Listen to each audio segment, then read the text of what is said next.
I loved watching Keaton look up at it. It was so it like as she's looking up her frame, it's like she was watching the airship go over. It was awesome. I also get the feeling when I stare at your guys' faces when you do that, you're like, oh, are we ever gonna see that again? Are we ever gonna see that airship again? Because we're on our way to the monastery. We're good. We're fine. We'll live. We thought we were on our way to the monastery. Oh yeah, that's right. And then somebody messed up a portal. Excuse me, I wasn't expecting Shadowfell creatures to pop out of a nice, pretty tree. Gork. And to a certain degree, like we're still doing it though. Like we're still fighting that person. I think so. Yeah, I mean, it's if you we'll circle back to that because the reality is, it was only through kind of like a combination of effects and spells that have kind of brought this entity to kind of like its knees, or it's at least the understanding of getting it under control. But where we last left off, you guys were planning on visiting the Truth Seekers. You had found a route via Tree Stride that Mira was working on. And while discussing and making up plans and kind of focusing on gathering up equipment and dealing with certain concerns, eventually all of you gathered at the Fey Tree. And once there, Mira, for all practical purposes, had executed the spell correctly. But somehow it had inadvertently opened up a gateway into the Shadowfell, and a shade creature had come through, a creature of manipulated illusionary magic that had taken on its own kind of ability to present an illusionary form, making all arcane and divine magic impractical or unusable. It was only once Abraxas penetrated the outer illusion and made his way into the interior of the illusion that he saw the true nature of the form that was conducting these spells and making its presence known.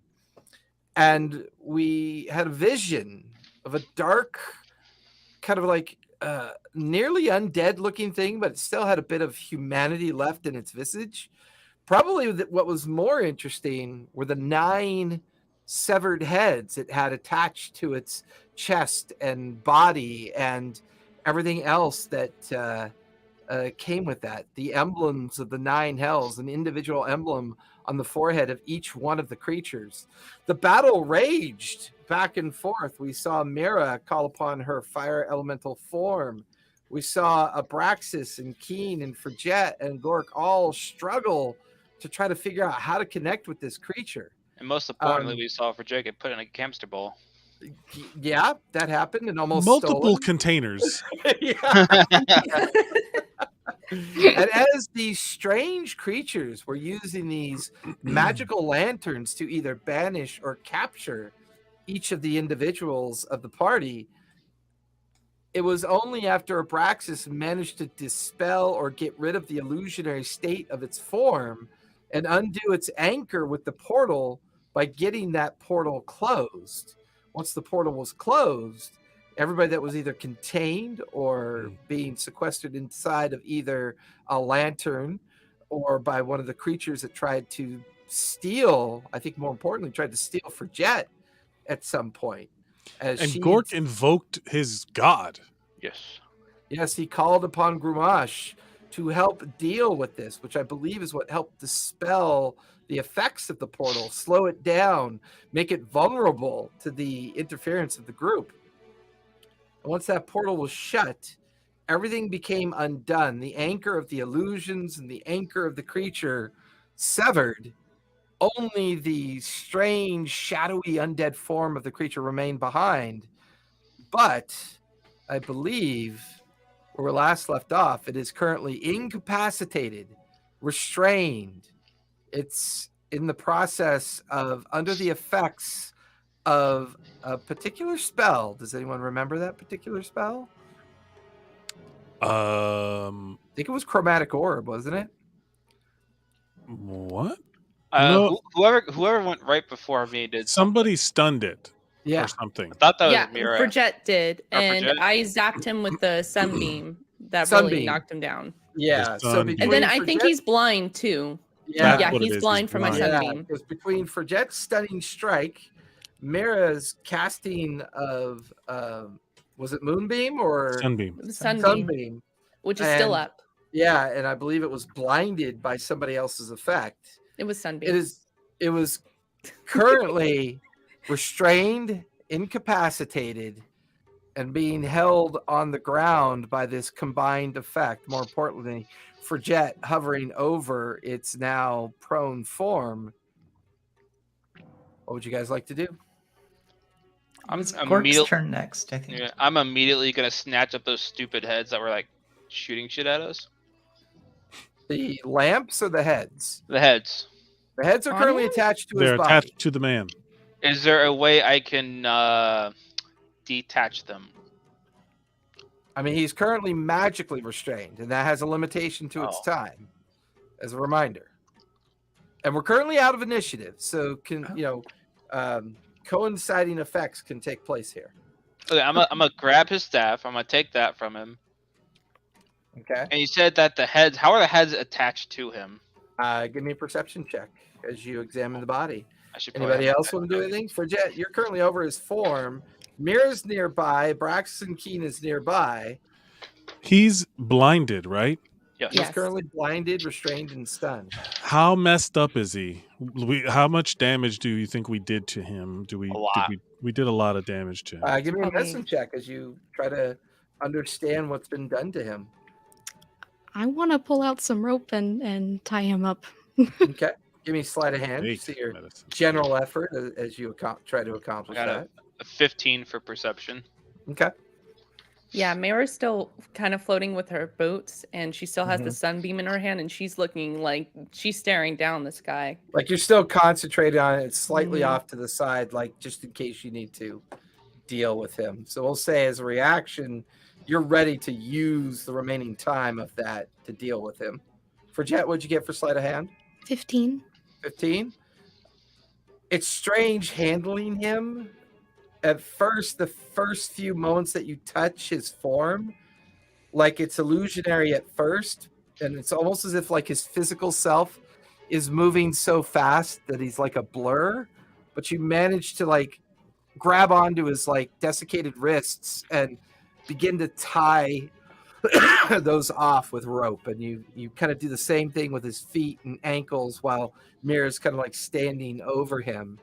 Gork, there are silver chains connected, bolted into the top of the skull of each of the heads, and each individual chain is attached to like the armor and like leather strapping of the gear that this creature is wearing. I'm gonna just start cutting the gear off him then. Okay, so you start slashing at all the different leather and armor bits that he's wearing. Anybody else want to do anything at this point? I'm recharging sorcery points just to, Okay, it's fair. to keep it honest. I'm burning some spell Mara, slots. you're a few moments away from concentration dropping from Sunbeam. I think it's limited to like 10 minutes or 1 minute. I forget. It's 1 minute. Yeah. Yeah. This guy's getting fucked up. I'm gonna start charging up a big spell at him. Okay, that's fair. And Jet, you managed to bind his hands and legs. He seems secure at this point. He's still under the blind effect, but you guys watch as Sunbeam crackles out of existence as a minute is up. can I guiding bolt him at 5th level? Wait, Or what? I want to blow this fucker up. Let's do it. wait. Mira on will hold alert? up her hand and say, "Wait." I'm full We on need to Super get Saiyaning over answers. here, and I'm about to. We need answers. You're not Gork at is all currently interested. I would say Gork is currently removing carefully all the different armor attachments that hold the heads to its form. And with each severed bit of leather, Mira, as you kind of like stall Abraxas for a moment, with each severed head coming away from the physical form of the creature, there's almost like a glitch in its form. Like it kind of like with each one being removed, like it's bound somehow to these heads to its form. And with each removal, more of its more corporeal form and less of its illusionary form is behind. It's almost like it's becoming more of a physical manifestation with each removal. Mayor's gonna turn to the figure and she's going to say, "We are granting you a moment of respite. Speak your purpose." Give me, I'm standing there like Yeah. ready to just so you unleash can use holy divine persuasion fire. or intimidation with advantage because of Abraxas's form at this point. Oh. I'll like. How about, hey, it's Abraxas better. Can I do that? Can I roll intimidation? It's up to you and Mira. I feel like the two of you are working in concert, so I'm it's up to the two -1 of for you. both of those. You good? I will please? roll a separate intimidation roll. I'm not helping. That's I fine. am Okay. Okay. trying to kill this thing. Okay. So That's I'll- fair. Yeah, I'll just roll. Oh, oh man, I only got a 15. I got a 12. Oh wow. Guidance. Watch Well, as I have Mira spell like, points back. Hold on do a second. better. Damn. Yeah, better. I'm re-rolling. I have spell points again, sorcery points again. Oh wait, you said advantage. Wait, no, but then split. Now it's a Abraxas 22. decided to do it on his own. So, Okay. okay. Yeah, So I 22 get for now Abraxas. it's 22 All right, intimidation. that's fair. Okay, good. Huh.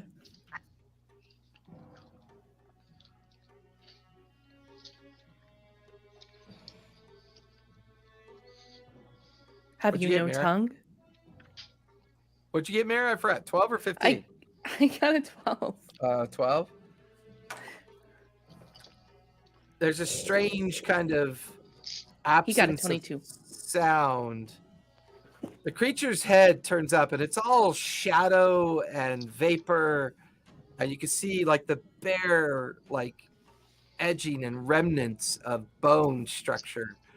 But as Gork severs the last of the 9 shrunken heads from its form, its entire illusion, its final bit of tenuous connection with some unknown illusionary power fades.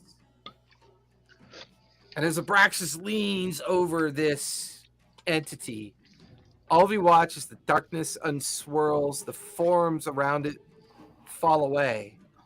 And the very emaciated, nearly dead Keothi lies on the ground. Oh, look at that.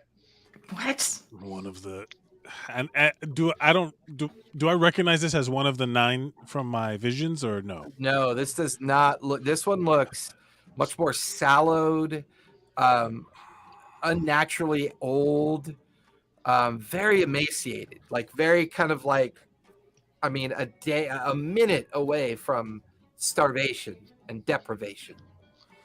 And her form just turns. You know what you've done? Do you have any idea? And she just kind of slumps onto the ground. She's with her hands and feet tied. She's unable to kind of like do anything more than lie on her side, looking up at you, Abraxas. And just she kind of sneers at you for a moment. Just You must be one of the ones not in the cool club. There's a bunch of you that actually know what's going on. I can't believe that one of you still lives. You're kind. Oh, you're kind. I saw the old man die. I saw the tower shattered. I saw the god thrown to the grounds, into the plains in the Celeste. How are you here? How do you live?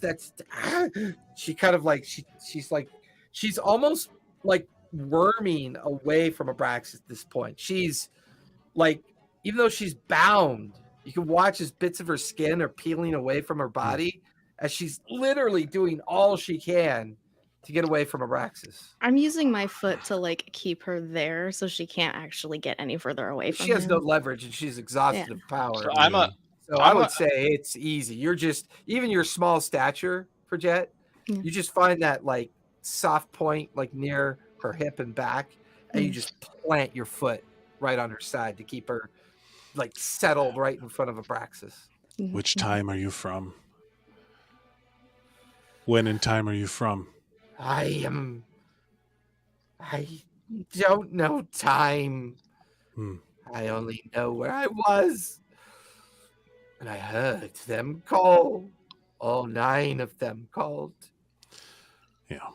After I finish stuffing all of the heads into my bag, I'm gonna go over. As you look over to pick up the heads, you look to see, now that they've been severed from her form, you see 9 stone heads with fractured necks, like they've been removed from statues. Huh. I'm still gonna take them. Each one is roughly about 50 to 100 pounds. They're pretty good size. They're about the size of a large watermelon. Oh, they're from the statues. Which Yeah, statues? in the tower. It's from the citadel. From the citadel. Oh, should we take these back to them? Oh, you're from one where you actually got in. Interesting. She immediately like just turns to look at you, Abraxas. You know. Oh yeah. Boy, you're way lost. I'm like I'm sorry. I really am.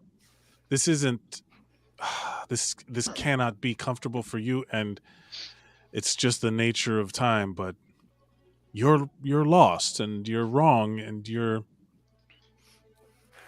end is coming now. I'm sorry.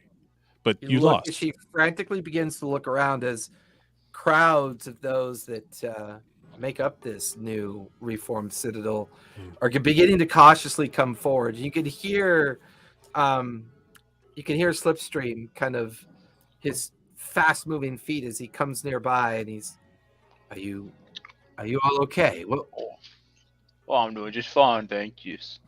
and he looks down. Who is that? Where's she from? Oh, she popped out of the tree. Yeah, it's a long story.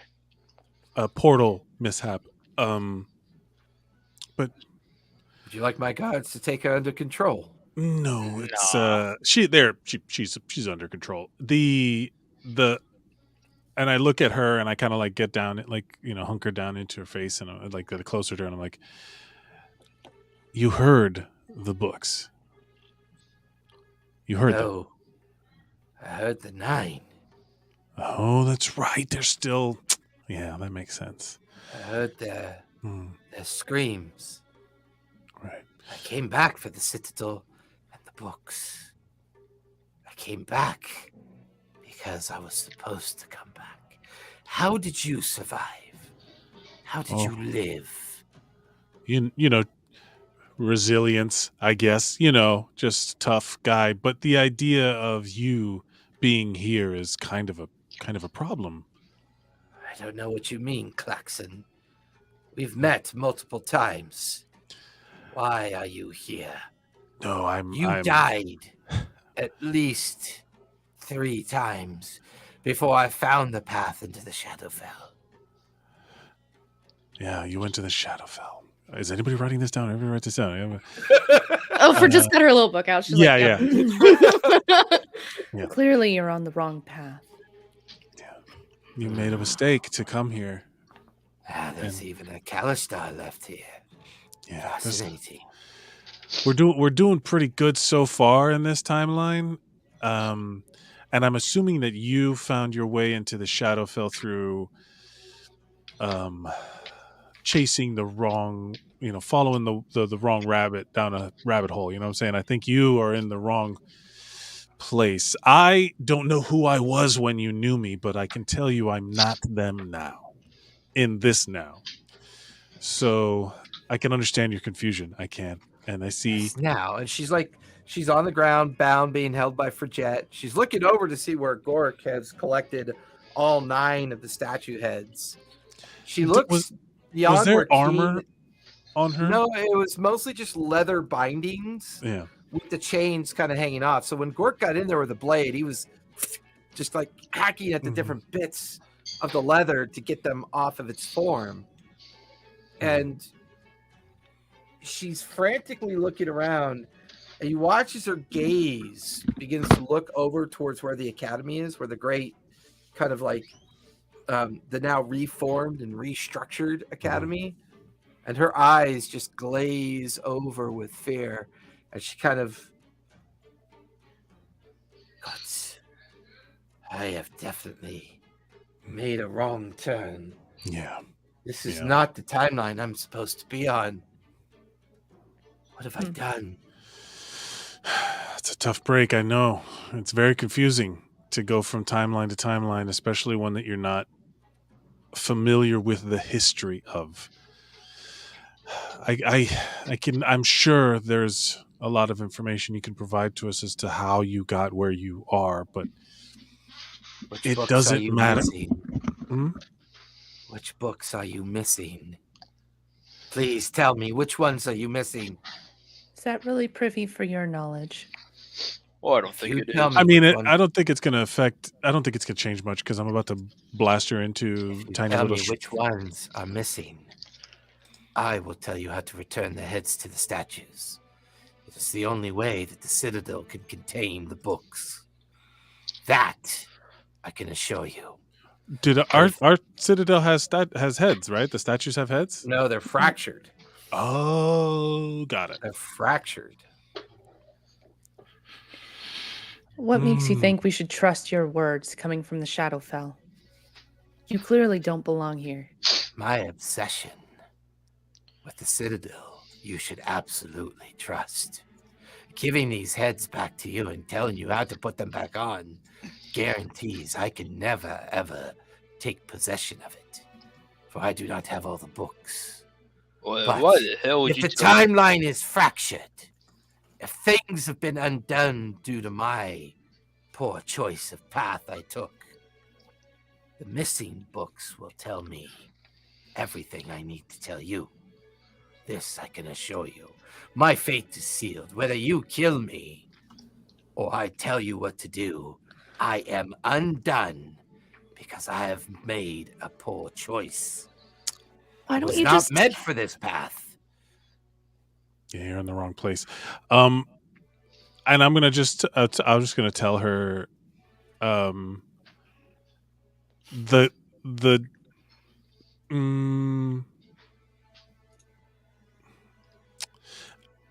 never mind. There's a moment where I just gonna I want to because I kind of like Praxis moment where he goes, do I buy into the jelly bean frost forest or do I drink some more hot chocolate?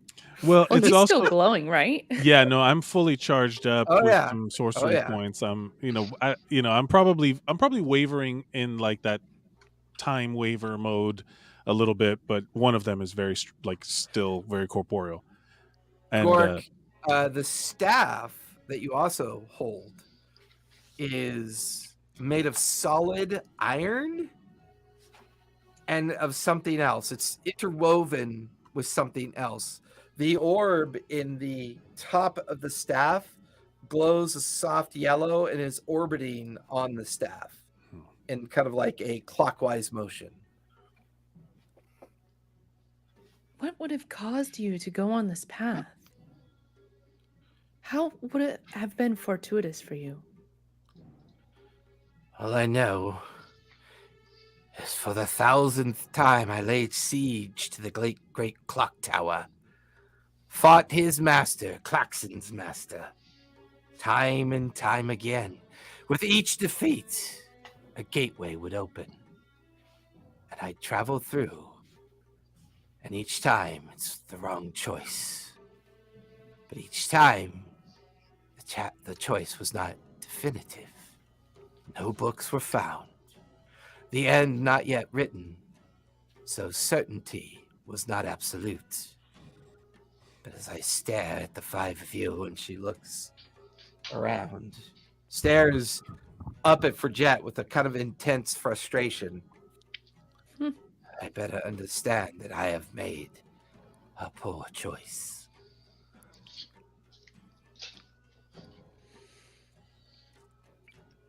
Well, what should we do with her? Well, I think we should tell her which books we have, so she does the heads back on. Yeah. I mean, she's no threat to us now. Well, I mean, if I have my way with it, so I don't. the ones, but for my edification, the ones that we don't have are Malbolgia and Maldomini. And we Correct. already know where Menoris, they're we at. think the other Keothi The has in other, the globe. the orb Keothi has Menoris. Yeah. Yeah.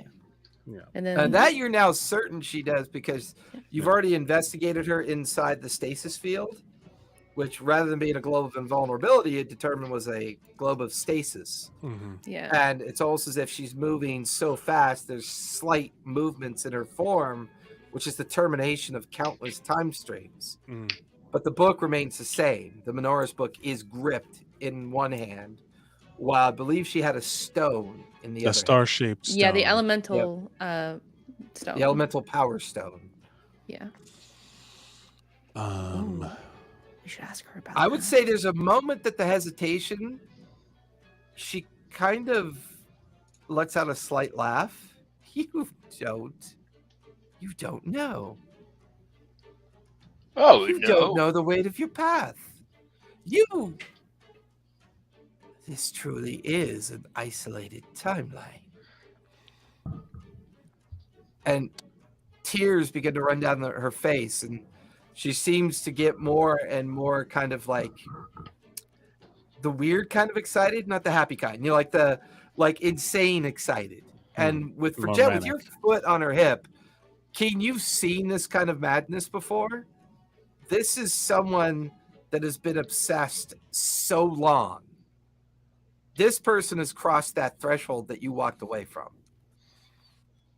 That threshold that you once stared at becoming the perfect assassination tool before you met Alora. That was that maddening threshold that you chose not to cross. This person on the ground, this version of Keothi, crossed it a long time ago. This is the mouth of madness on the ground. So She's now cackling to herself, muttering to herself, looking around with frantic expectation, anticipation.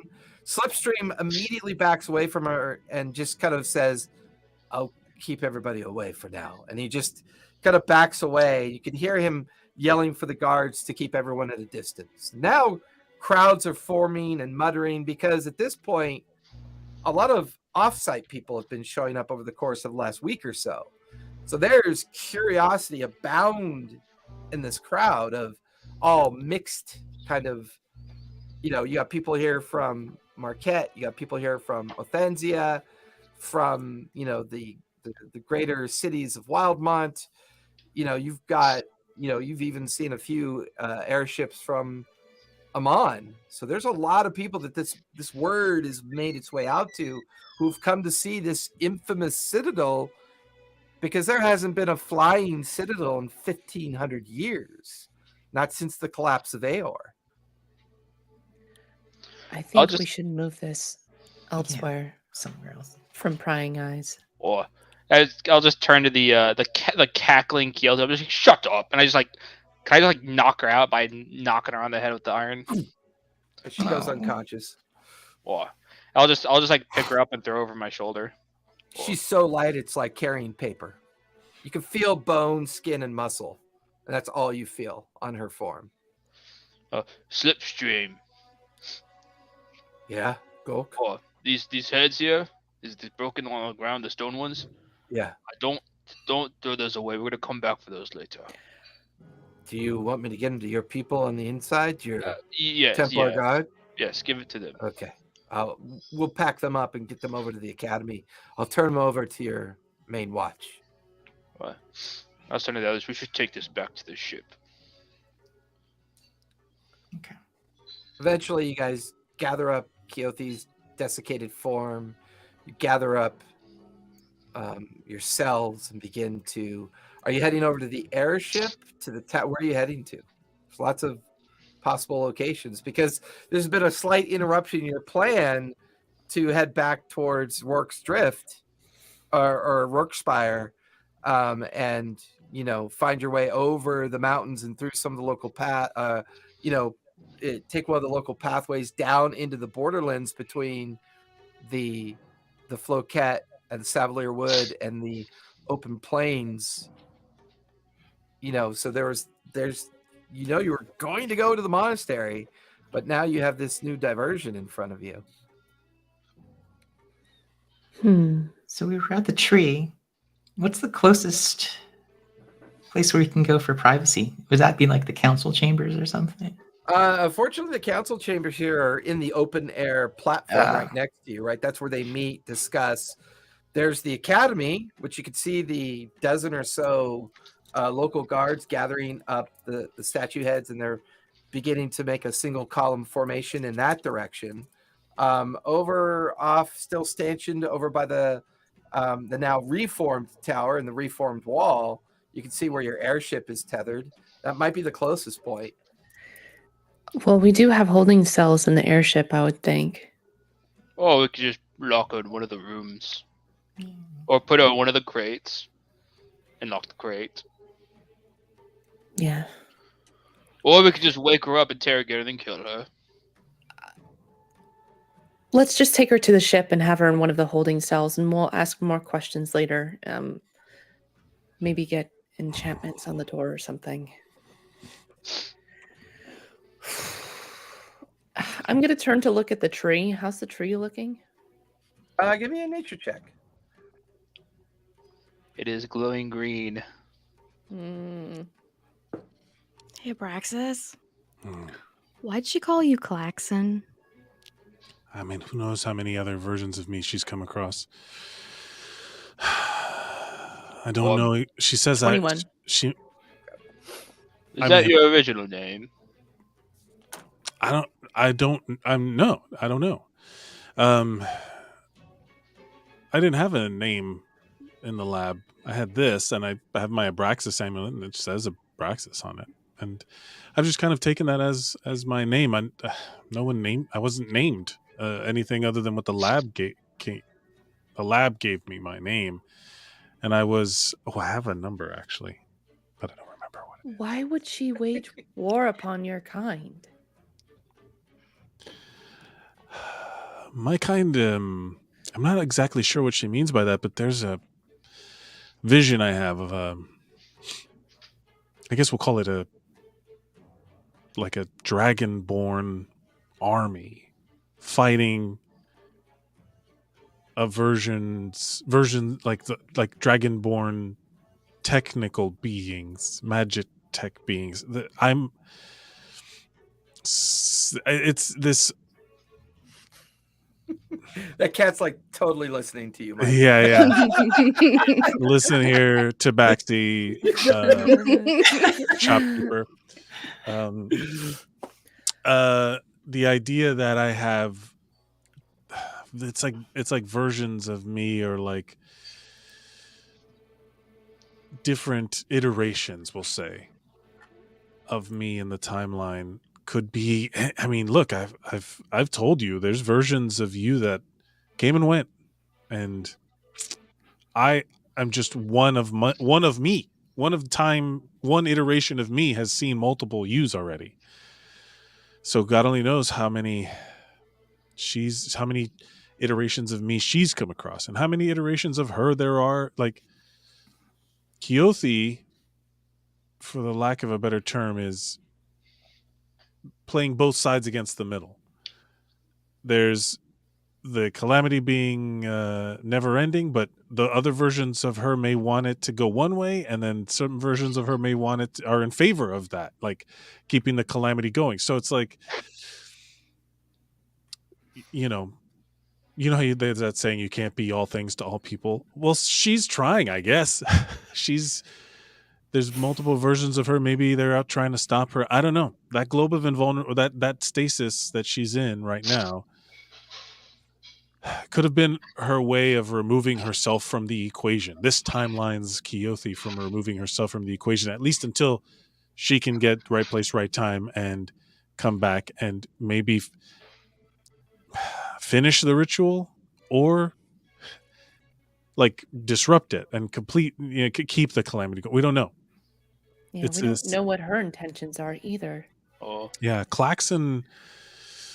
It could be something, but I well, don't have any attachment to that name in any way. I don't know. I don't know it. It could be. It could be important. It could be not. I don't know. So was she fighting an army of iterations of you, or were there other dragonborn like yourself? As far as I'm aware, and storyteller, tell me if I'm wrong. It is a bunch of me's fighting a bunch of me's. Whoa. Yeah. Yeah, it's like when I look at Keothi with the vision that I've been gifted. There are an endless stream of her in time.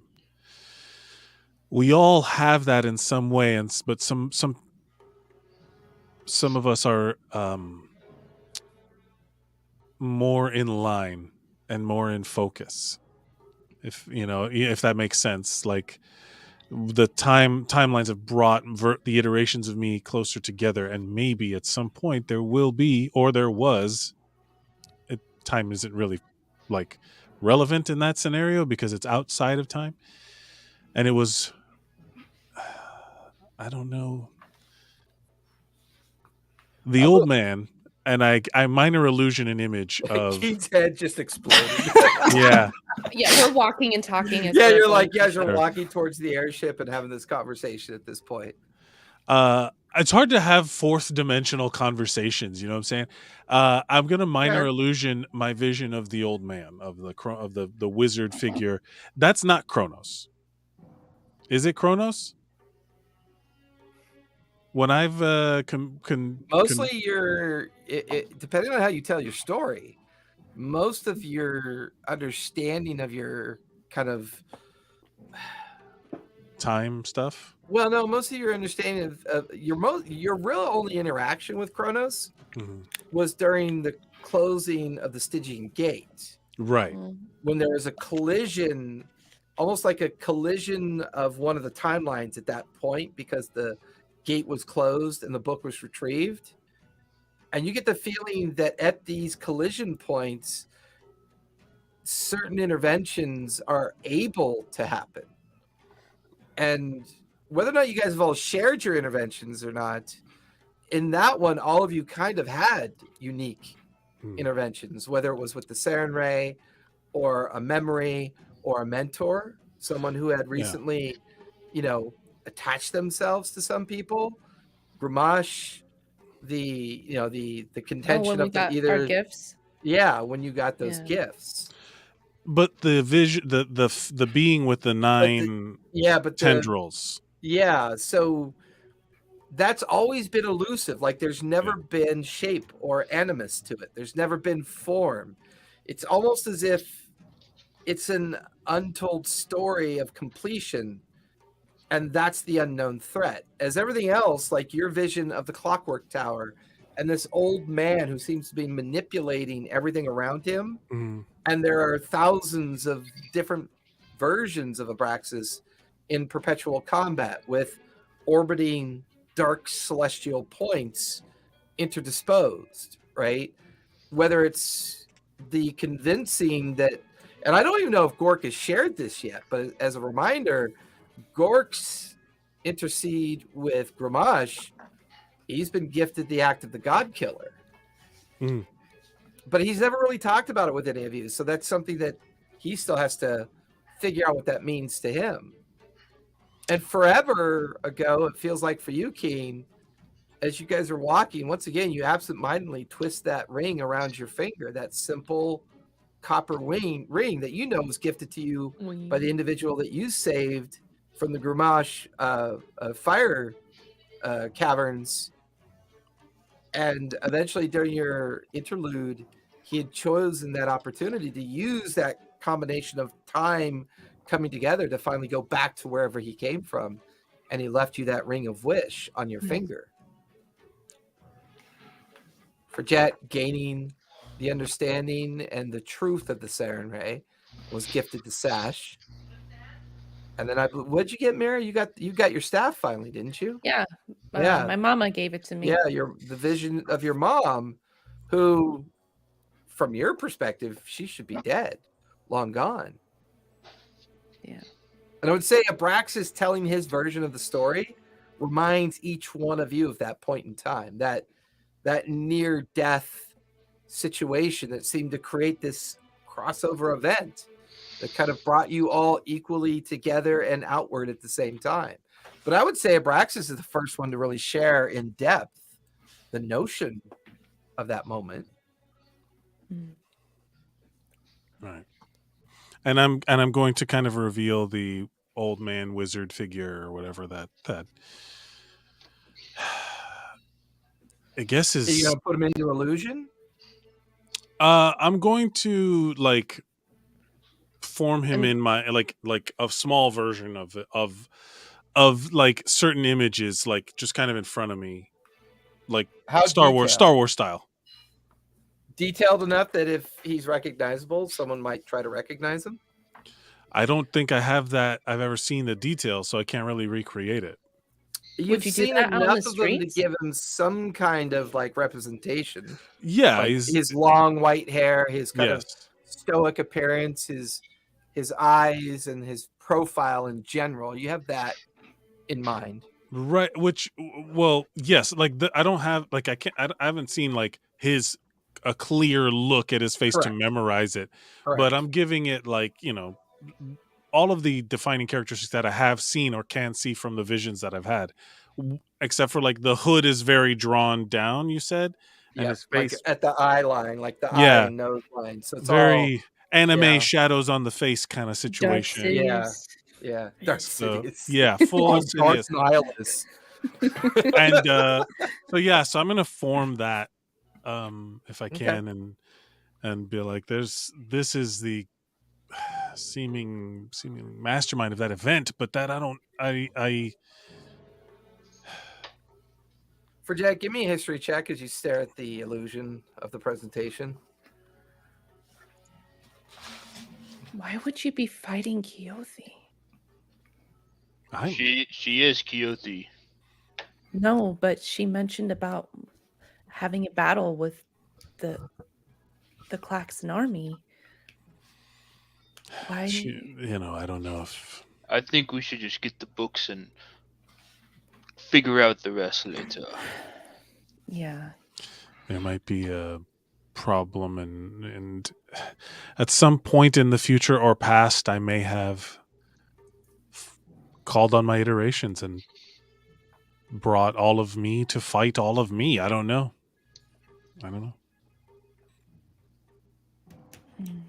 don't know if it already happened, if it has yet to happen. I am a mix of the two types of me that I see, right? Like I Usually, yeah, like normally when you I'm see there's the like a battles natural raging, dragonborn and then like a Magitech fully right, computer, right, and what but you're I'm a seeing is mix. what, and you're seeing what you might have looked like before you were combined. Right. Oh. Yeah. I'm For Jet, what'd you get for your history check? different. 16. You're not certain. The overall profile and appearance of this form reminds you a lot of Drayson the Librarian back at the Truth Seekers. His stature, his profile, his height, something about his hair that seems very familiar to you. You're not certain, but this figure looks familiar to you. And Librarian Drayson would be the one that's usually in charge of the Academy's collection of knowledge findings, whether they be books, relics, scrolls, weapons. The Truth Seeker Academy is one of those Cobalt Soul locations, similar to the vault in Vasselheim. It's a collection point, of a particular region or area. And from time to time, rare items appear there, mostly to keep out of the hands of the Cerebus Assembly. And that's why the Truth Seeker Academy was placed in such a profound location, the intersection of so many different points of interest. Hey, Abraxas. I might kind of maybe possibly know that guy. The guy, the 9-10-year-old white-haired man. Well, whatever you just made up right there. Yeah. Yeah.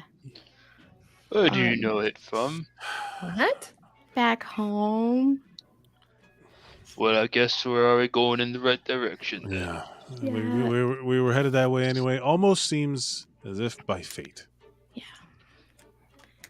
Or maybe Sh- the DM rolled sure. a natural 20 for an arc check. Yeah. So we're pretty much by the ship now, right? Yeah, I'd say you guys are coming up the gangway of the ship, Okay. over to where the stanchion point collection is, and one by one you're coming on board. And Menti's autonomous form kind of just watches Gork go below deck as Gork goes to deposit her in one of the holding cells in the main hold. Eventually, Gork comes back up and, boss, is that who I think it is? It's not who you think it is. Oh, phew, for a second there. I thought It's that was another a one joke. of who you think It is, but it isn't. It's very Non-sequitur. confusing. Non sequitur. She starts spinning in circles. Oh, Not compute. Does not compute. Did you? that's how I feel. Honeybot says Timelines the Germans are, not funny. Well, timelines also, because here's the thing: we can always Bill and Ted's this shit. We'll just do it after we save the Citadel. We can just go back, and leave things for ourselves in the right place, right? Like we could always, after everything is completed, have just time travel and leave ourselves the right pieces to the puzzle. Yeah. Yeah, Of course. you got to think Obviously. fourth dimensionally. You know, Are you Rick and Mortying the snake suits and the black eye and the whole? no, this is straight up Bill and Ted's. They set up the trash can to fall on his dad or whatever. Yeah. Oh yeah. That's straight up Bill and Ted's. Who's to say you haven't already done that? I mean, Yeah. that's my assumption. Is anytime something Maybe we good did, but happens, it's in a I different did timeline, so from it the didn't future. happen to us. Or I mean, we did do it, and this is the best that we can get for ourselves. We're still figuring it out. Time is also because we're doing the best math we can. You know what I mean? Like we're trying to coordinate multiple timelines in the future. You're trying to do that. I don't understand anything you're trying. I don't understand. I'm Works a like Gork. over there doing the classic. Yeah. Hobbit. Abraxas and Gork are playing very different games right now. Yeah, you're I'm like how going do on I about keep- all this. You're like the rest of y'all are going on about like this. Well, we have to do this. What about this? Like this. I'm just like, book's bad. Yeah, Yeah. I'm Luck, kind of book, on that Kate side. Book's Of a bad guy. Figure the rest out later. Yeah, I will definitely leave the time shenanigans up to you. I will help get these books back. I will make a great sous chef for the time management stuff. So I'm not leading that expedition. Much like on the ship where I was a humanoid battery just charging the things, I'm just like going to be Doctor Strange sitting and looking at the different timelines and figuring out what to do. Mira, as this conversation is kind of unwinding and winding and unwinding around all these different kind of concepts, choosing not to be seen, Erebus forms up alongside you.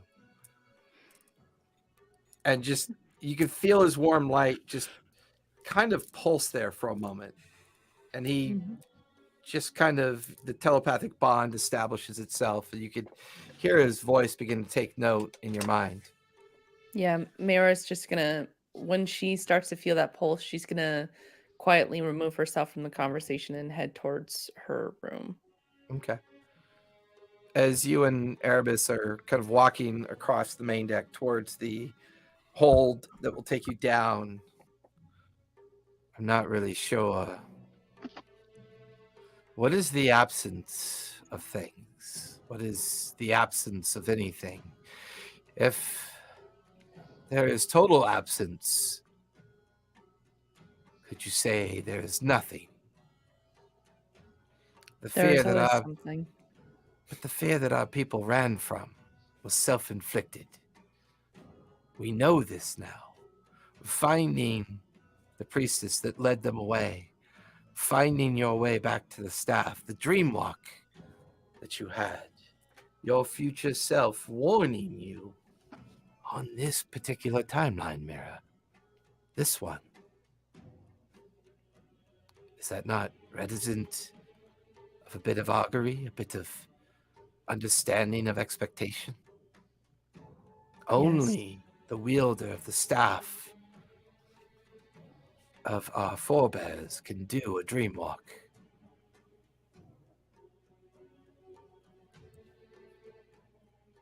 Yes. I think there's a lot weighing during this time. A lot of expectation. There's a moment when you pause in the hallway before opening your door, and you could hear the next hold below, the raspy breathing of the now sleeping Keothi emaciated form. And then Erebus stops you. I could try to enter her mind. I could try to take a peek at her thoughts. It's dangerous. I've never been detached from you before, but I could try it. I'm not sure that that's the best course right now. She has returned from the Shadowfell. I don't want you to be corrupted by what she has become. Madness is a thing of those that have physical form. I am pure memory, pure light. I am the amalgamation of the entire history of your family, Mira. I do not believe I can be turned, such as these physical beings can be. I merely pose a conjecture that as me and you bond telepathically, I share your lineage of memories to guide you on your paths.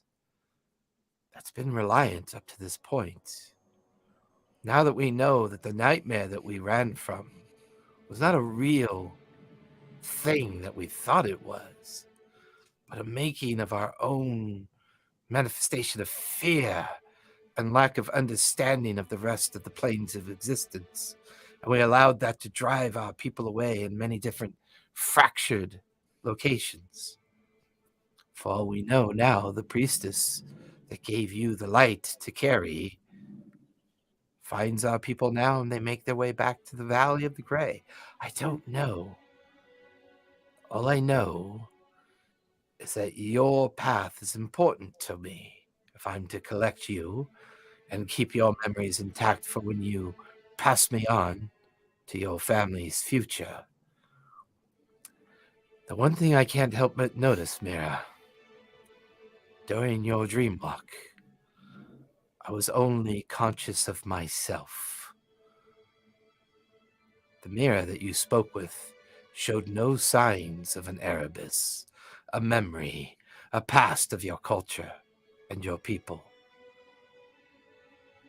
She was an image of a time where I think I am absent and no longer exist.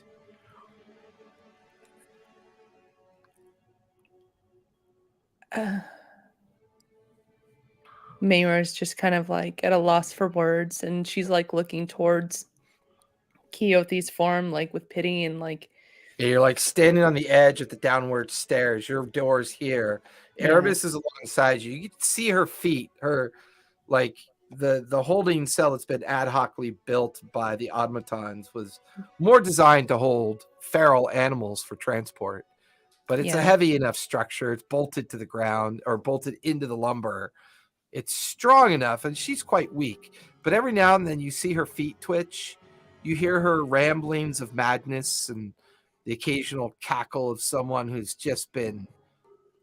mind who's just been fractured and put back together and fractured and put back together. Yeah. So she's standing at the top of the stairs and she's just looking down. And when Erebus says that there's an absence, she grips her staff and she says, "How can this be possible? I'm tired of losing things. I'm tired of things getting taken away. Things are slipping through my hands. You are the record of my life and my family, my people. To have it gone in an instant. You speaking of a future of which you might not even be there. To be honest, I haven't even looked further beyond that, even though we've spoken much of time and place and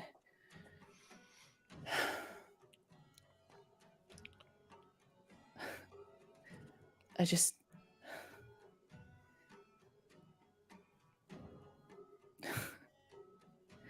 The spirit hope of your mother was in that wolf. And when it turned into that dragon that made the difference between the collapse of an army and the time that you and your friends needed to close that portal, retrieve that book, her sacrifice was made a very long time ago, Mira. Are her these fated paths that we toy with? Are these the breadcrumbs that have been left behind by our different selves? Is your dream walk an affirmation of the idea that everything that's come before was meant to come before? do I You have to tried lose everything? 14 million times to succeed. And this may be our only chance of success.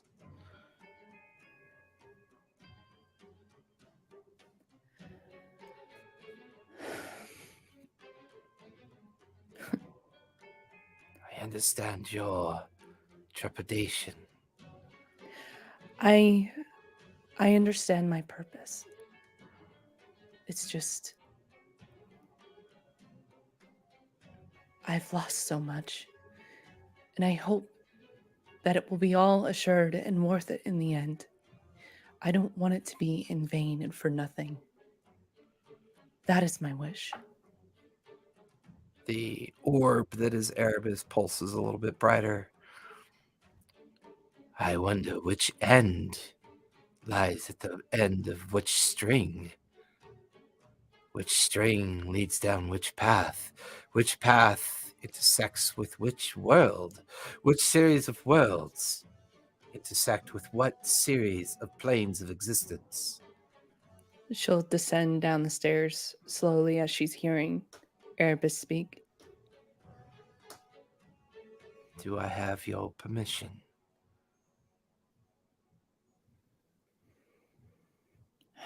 And she'll stand in front of Keothi. Her Her form form. lies ragged, breathing on the hard wood surface of the lower cargo hold. You could hear her teeth grinding in her sleep, her eyes shut. Erebus hovering nearest you, not willing to leave quite yet, as you still contemplate this path.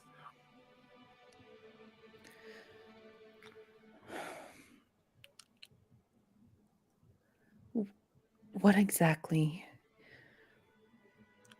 must I do? When I detach from you, I will enter her subconscious.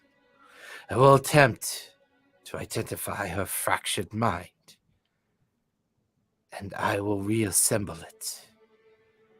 I believe my consciousness and her identity will join briefly. You should be able to ask her a few questions. But if her madness is too deep, too fractured, too lingering in a place that I cannot hold it long, there is danger there. But I want you back whole. and I want to come back whole. But there is so much at stake here, Mira. Even now, a new life tree spawns its roots in the Valley of the Grey. That tree that you planted is just now beginning to reach out to other places of existence, drawing others to it. Its echoes, even I can hear the in-between reality that I exist in. Abraxas is right. Time is both uncertain and certain at the same time. These are the moments that we hesitate because this has not been written yet. For all I know, this is not the time you lose me, but this may be my greatest contribution to your legacy. If what I do now prevents your death, then your legacy will continue. Our legacy as a Kalashtar people will continue. Perhaps their return is the reason why I move on. Or perhaps I am unable to dreamwalk. Or perhaps what we really experienced was a little bit of leftovers in our gut and gave us a bit of a hallucinogenic effect. I don't know. It was very vivid. It was vivid, wasn't it? But if I can remend her mind, perhaps there's more to this form than we feel is equitable to our cause. We cannot go into the Truth Seekers this blind. As much as I feel Agreed. for Jet's honesty, it's her naivete of where she comes from that I am concerned about. Keen, well, sharp, is always that inner turmoil of herself. And let's face it, you just point Gork in a direction and yell break or crush or smash, depending on your vernacular. He's a great warrior. Everyone has He great is. qualities. I believe we need to counsel the others. She is everything. All the strings from us lead up to her. She is the end of a single string, Mira. I wonder what happens if we tug on it.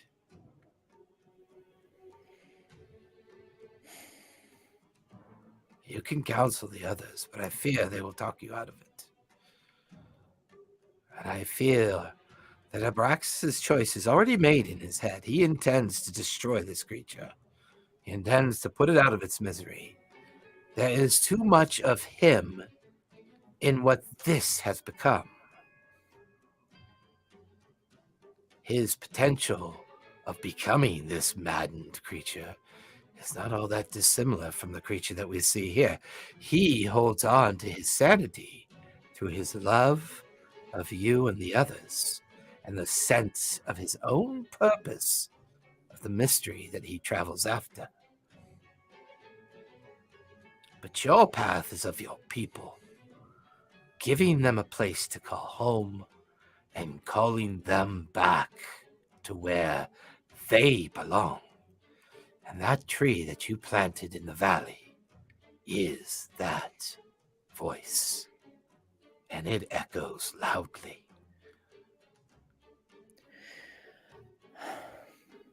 Your purpose is true.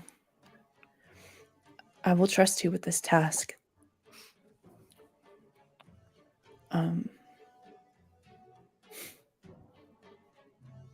Just come back and let me know what you find.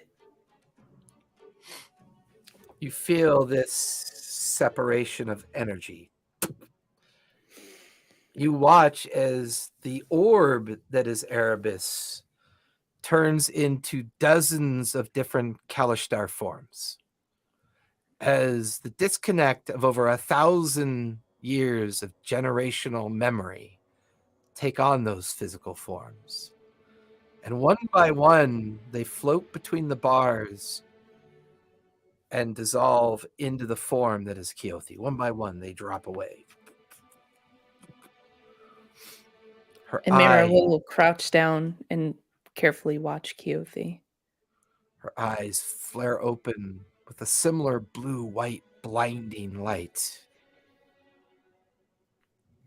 And you hear Erebus's voice echo out of her mouth. There are so many versions of her in here. Her memories are everywhere and of everything. She has memories of Abraxas. She has memories of places that have burnt to cinder or come into existence for the first time. She is ancient. Her mind is fractured, not through the madness of what she seeks. Her mind is fractured due to the results of what she found. I hear a persistent ticking of a clock, a loud echo of time cascades out. I can see so much, Mira. We can see. His voice softening a bit. Yes, we can see so much. As you recognize the voice of your great-grandmother, Altua, I see a mind that is beyond saving. I see a mind that is content with the madness that she has endured for over a millennia. Is there a way to mend it? I do not know. I look deeply into the parts of her that drift in and out. But I have a memory and a vision. The tower, a big tower, a great tower of power, sits inside a valley. And a small form walks out of the base of the tower. A small halfling form wanders out of the base of the tower towards a great building of academia. There, two smaller forms wait, but then it's fractured and gone. I don't know what it means. I can see a large orc upon a large mastodon wading into legions. But I don't know what this means, daughter. I don't know if this is the truth of her intent. Her power is great, but it is tethered. It is anchored to her insanity, almost as if her insanity is where she draws her power from.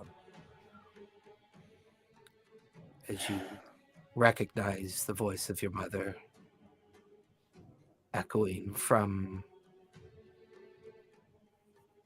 inside Erebus's many memories, unfurling, folding into the different fragments that make up Keothi's insanity.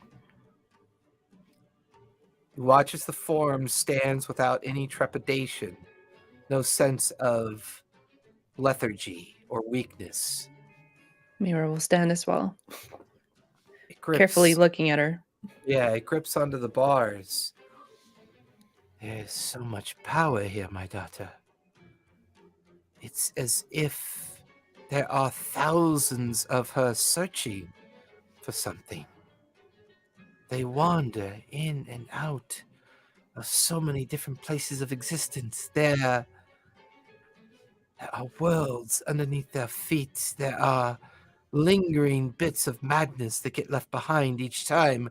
This tower, it travels. It travels. And it travels. Can you And discern her purpose? her What was her goal? purpose. Her purpose. There's a minute that the soft blue glowing eyes the eyes kind of go hooded for a moment, and then they reopen and reassert themselves on you. Their eyes stare at you with these orbs of blue and white that just stare at you intently. And then an unfamiliar voice chimes in. We never got to meet. Mira, I'm your sister. I was the first one to travel before Mother. My path took me so far from our lands and our homes. You have become something so special. This creature standing in front of you is 1,000 years of bad choices, angry misunderstandings, frustration. So certain is this form of saving the world that she forgot that she was saving it. She is very much gone, Mira.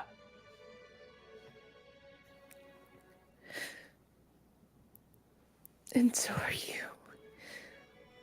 Narelle, Yes, sister. I wondered where you went all those I years. have been here the whole time. You think Erebus has made these decisions of his own doing? He's the collective memories of your entire lineage.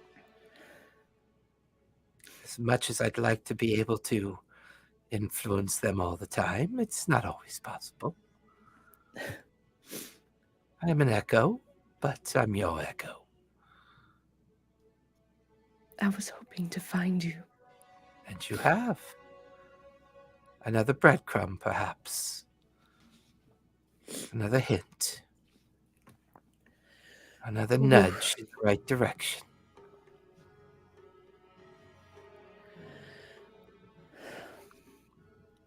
Killing this creature would be doing it a great service. This creature is gone. Her mind spread into 1,000 points of what it used to be. It has become something so chaotic and so unending that it is too dangerous to leave alive. So it would seem. I just wish I didn't have to meet you in this way. But That's unfortunate. I'm enjoying our conversation. I'm not sure if this is the right form to do it, Narelle, but You could hear telepathic giggle and laughter. Not all that dissimilar when the two of you would go fishing along the Celestial River yeah, and pull those strange creatures out of the water, playing walk hide home and seek through the around flower the house. paths and the stargazing flowers, the great pink and white stargazers that would bloom during your harvest time. Young, she was always a few years behind you, Yeah. but you And my watch as sister. the colors of the eyes fade, the emaciated form collapses to the ground, breathing raggedly, and then the Erebus form, back into its orb state, retethers itself to you. I have no understanding of what I told you. I relied upon the memories that I am made of to tell you what you needed or what you intended to hear. The fact I am retethered to you tells me that this creature's form is truly too weak and too incapable of even dominating my consciousness. Perhaps Thank you. Abraxas has got the right idea. Yes, I will consult the others, and I thank you for looking into this. It was eye-opening, to say the least. So back on the main deck, at some point, Gork straddles his great cat and says, "Well, I'm going to go look for something," and takes off over the edge. And before he does, I'm assuming since Mira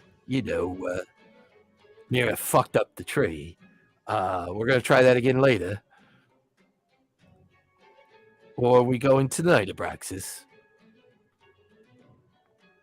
We have to see that. We have to check with Mira first. I don't know how to. Mm. None of. Well, just send I me a can't message do that. if you need me back, but I'm gonna go check out some shit. We'll reach out. yeah, okay. And he kind of waves as he lopes down the gangway, down the ramp, and you watch as he takes off towards the academy. Eventually, the three of you notice that even though the deck of the ship is busy with all the automatons and other activity, there's no sign of Mira anywhere. Just three of you on the deck, just kind of carrying on with this conversation that you've been having. It just cuts to. Why can't I kill her? Why? You Say gotta it learn to from me her again. first. She's a loose thread. She's not from this Sure. plane. She's not from this time. She needs to be removed. Yeah. Seems harsh. You gotta tie it off before you cut the excess, She's Of still the a loose person. or you're gonna unravel your whole sweater. I So. and I turned. You're gonna unravel your whole sweater. That's great. Yeah. I love it. Pick a better metaphor. No, the perfect metaphor. I mean, It I'll was admit, beautiful. I love that.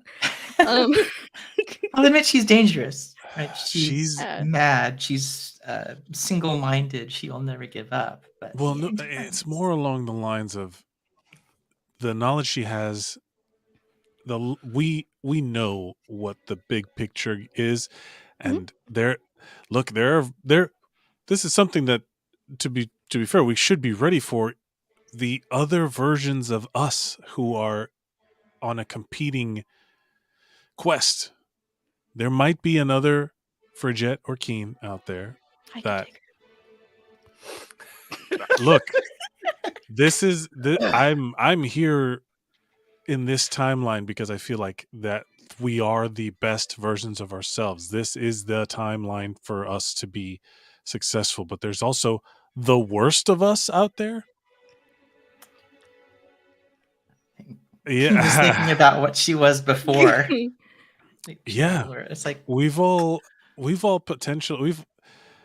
We have a lot of power in our hands to be much more malignant to this world than we are. if there's another Keen out there, that could be very bad. Yeah. I mean, I mean, we have incredible power.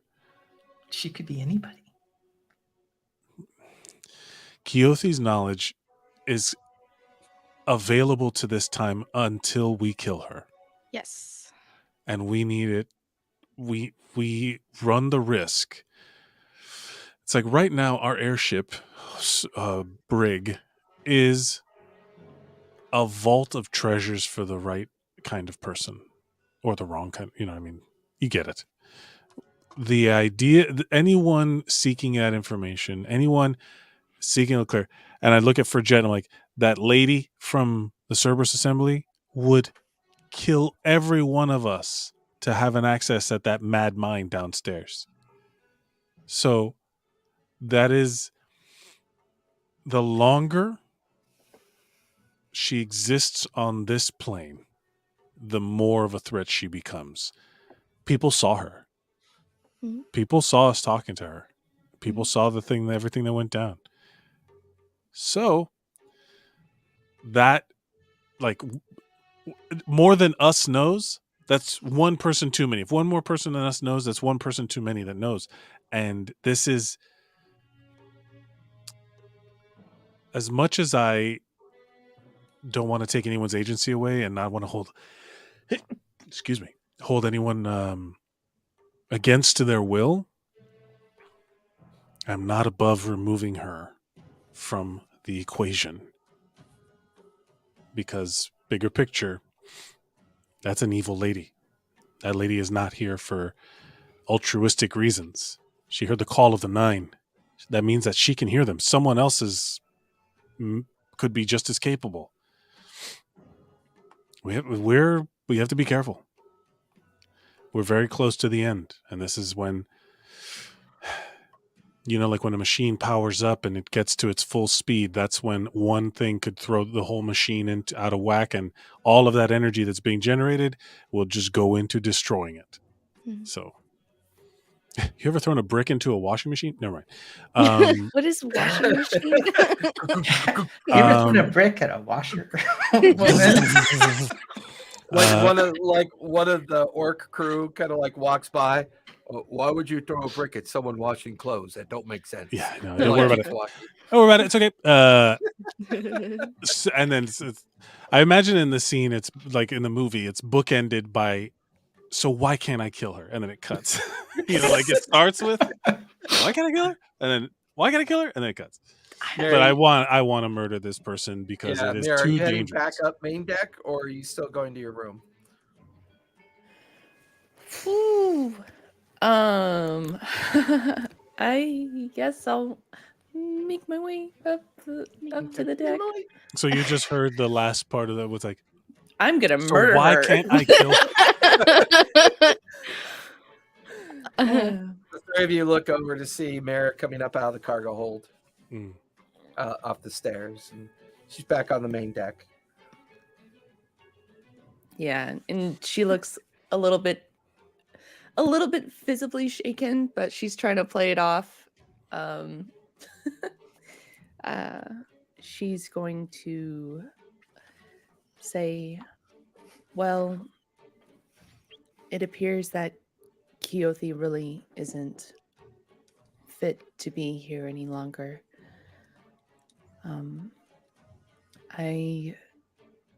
Erebus offered himself up to peer into her mind, and then she'll tell basically what Erebus told her in great detail. Do you also tell them about the sister and all the different lineage interactions, or you just tell the content? Your choice. I'll just tell the content Okay. for now, because Okay, even fair. Mayor is kind of reeling from that. Yeah. So there have been visions that Keothi has had of all of us, and in a tower, and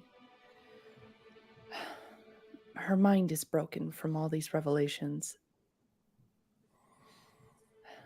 I gathered as much as I could. Did you tell her what books were left? No, I didn't. Well,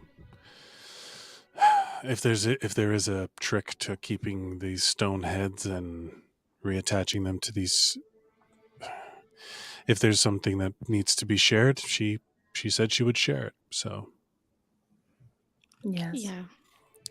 let's all go down there and let's all keep an eye on each other.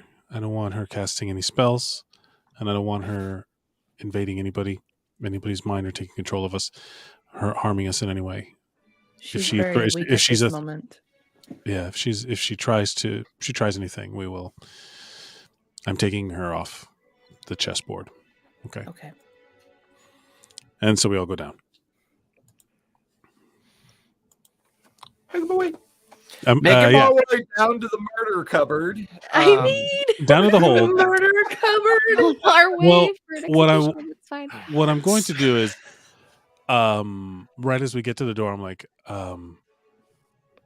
Is there like they can hear when I walk? Like I just want them. I want it to look like it's just me, but I'm gonna ask them to wait like right out of eye shot, out of. So the way the cargo hold works, right? The main deck is open, and a series of stairs go down to the commons deck, then to the cruise deck, and then finally down into the cargo hold. Once down in the cargo hold, it's more about, the displacement of the internal cargo, and then off to the side are a couple of these kind of like holding pens that Menti had built for the purposes of possibly collecting creatures in case. More importantly, because after, dealing with Gork's obsession with the cat, she's been kind of, hesitant about bringing creatures on board. But, it's happened. You could stand at the base of the stairs in the kind of like shadowy darkness of the finished cargo hold, with the others kind of slightly up on the stairs out of eyesight and earshot, or of Keothi's form. But for you to get a full visage of her, you'd have to step into the cargo hold to be able to have an encounter with her. I'm gonna just kind of go down, and I'm just gonna walk up casually to her, and then I just want to say, the planar war you've seen is interesting. What was your role in it? Whose side did you take?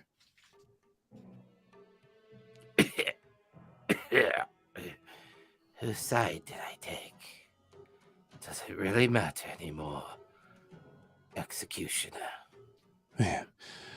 I mean, just out of curiosity. There are no sides. There are no alliances. There are no enemies. There's just the constant need to find what I've been looking for. You watch as she curls an arm around a bar and kind of like hauls herself up, leaning painfully into the bars of the cage. One eye just kind of staring up at you, bloodshot, desiccated, almost as if it's going dim on its own accord. I'm gonna flash the 2 books that are missing.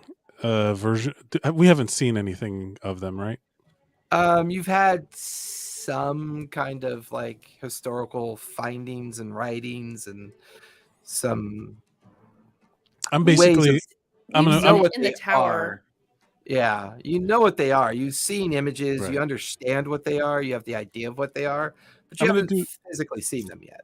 Right. I'm gonna do like a little slideshow of minor illusion of like the books, the 9 books hovering around, and then the 9 headless statues.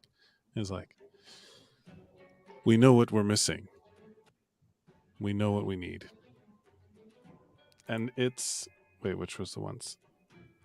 Malbolgia and I have my notes open. Maladomini. Maladomini. Or anything. Maladomini. And You seek the understanding of the Glacia and the Beelzebub. Yeah. Their voices. As it's been explained to me. Those voices, I hear them calling even now. They know you're looking for their books. That's what called me to the tree. That's what called me to the portal that your young friend opened up for me. Yeah. I mistakenly thought that you already had them. I mean, you have one, and that one's pending. And we need to bring you, into the right place at the right time. How does it feel, Klaxon, to finally be able to destroy me? So many times tried, and so many times failed. On the grand Although scale I of must things. admit, this version of you I find intriguing. So much more machine than Dragonborn. It's pretty interesting considering that I am both sides of that war. In one. She coughs and a little bit of fleckled blood comes out of her lower lip. We'll put you out of your misery soon. I can't tell you what it would mean to kill you, because I haven't thought about it at all. It's just part of the grand calculus of time. What I do want is for you to uphold your promise to tell us the ways that these heads can be reattached. My understanding is that when I took them from your master, the timekeeper, that the book is to be placed in the hands of the statue. The first parable of each book is to be read, and then the heads attached to each book being held by each statue. As the head is attached, the book of the parable of sealing, and the key removed, these will lock these books away forever within the internals of these statues. And then the citadel will go back to its normal, random behavior.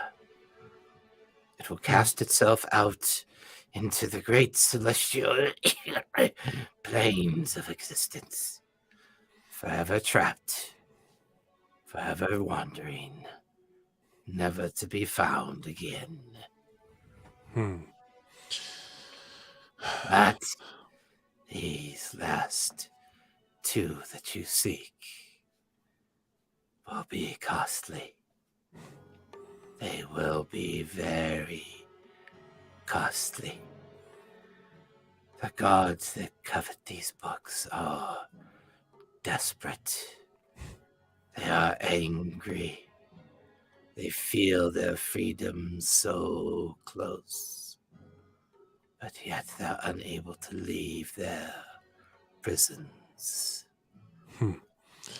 So close yet so far. I'm going to be like, do we believe her? And then I can kind of call everybody down. I mean, you can make an insight check to see how much of this is believable if you choose to. I mean, I'm not great at it. I can do it. Oh, I rolled a 20. Yeah, that one even. I rolled a 20. Nice. 18 plus 2. Your insight is she's already dying. The disconnect from the fell and the complete absence of her magic, and whatever Erebus's journey did, you feel like this person in front of you is finally succumbing to not only the madness, but the idea that time has consumed her. Well, She's very believable. It's not all that much different than a normal deathbed-like ritual that you've experienced before. and what is the right place and time in your estimation? That what would you be looking for? What would your goal have been for the good, for the ceiling, before you turned into this or whatever it is you've become? My dream, my obsession, my understanding of what I thought I was doing was so clear to me. This citadel of power, its magic, its connection with the time. It's interesting. I finally proven one fact that I thought I'd never prove. The Calamity never truly completed. Suffering is constant. Fear is constant. War is truly forever. There is no great idea of peace. There is no lack of the energy that humanity uses to try to destroy itself. My inevitable descent into this dark creature that I am is all the proof that I need.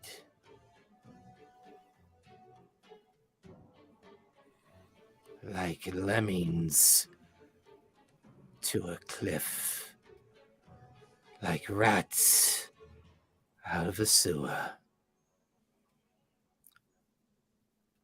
like a gluttonous dog forgotten in an alleyway. There is no calamity. There is no sense of conclusion. There's just the fucking shitty choices we make. At the very end of a short path. And she kind of slumps down to the ground. Her breathing more ragged. A bit of drool and blood mixed spittle draining from the left corner of her mouth. Well, I won't prolong this any longer. I'm sorry. Hope you have rest. And I look around. Mayor is she's just watching quietly, kind of just off to the side. Frigette leaves. Yeah. And I just, I'm going to call a...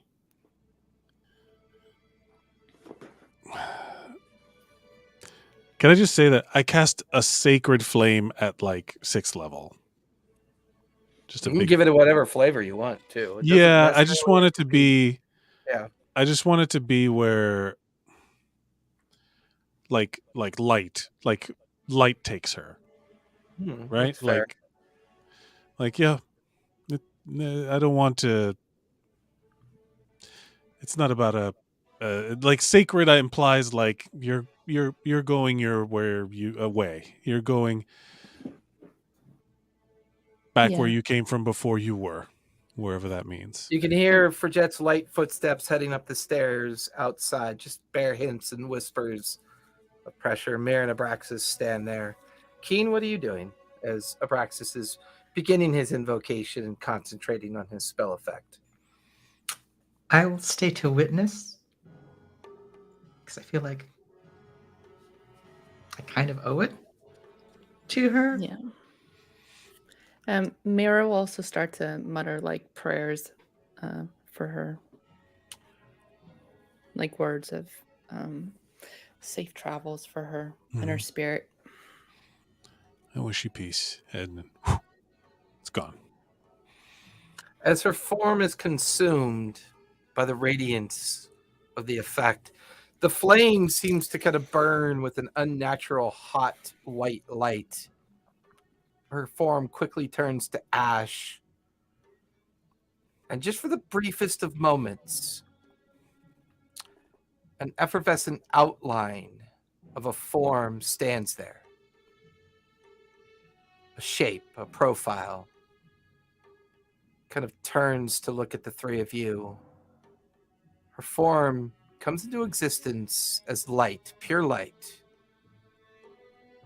As a young Keothi's face just smiles and nods at all three of you. And she just fades, just like a burst of wind takes her. Frigette, as you walk up the stairs, you get halfway up and you see a bright light from down below. And you've seen that spell cast before. Not necessarily in anger this time, but you now head up onto the deck of the ship. Familiar automaton comes walking over to you as you kind of head over to the railing to look off in the distance. Menti kind of picks up on your sense and just... Is everything okay, Frigette? You seem upset. Yeah, I just I wish that it didn't have to go quite like that for her. For her to just be lured here by voices and then beaten to a pulp by the five of us, just broken physically and mentally, and then just not here anymore. Fidget, has Braxis ever told you how he found me?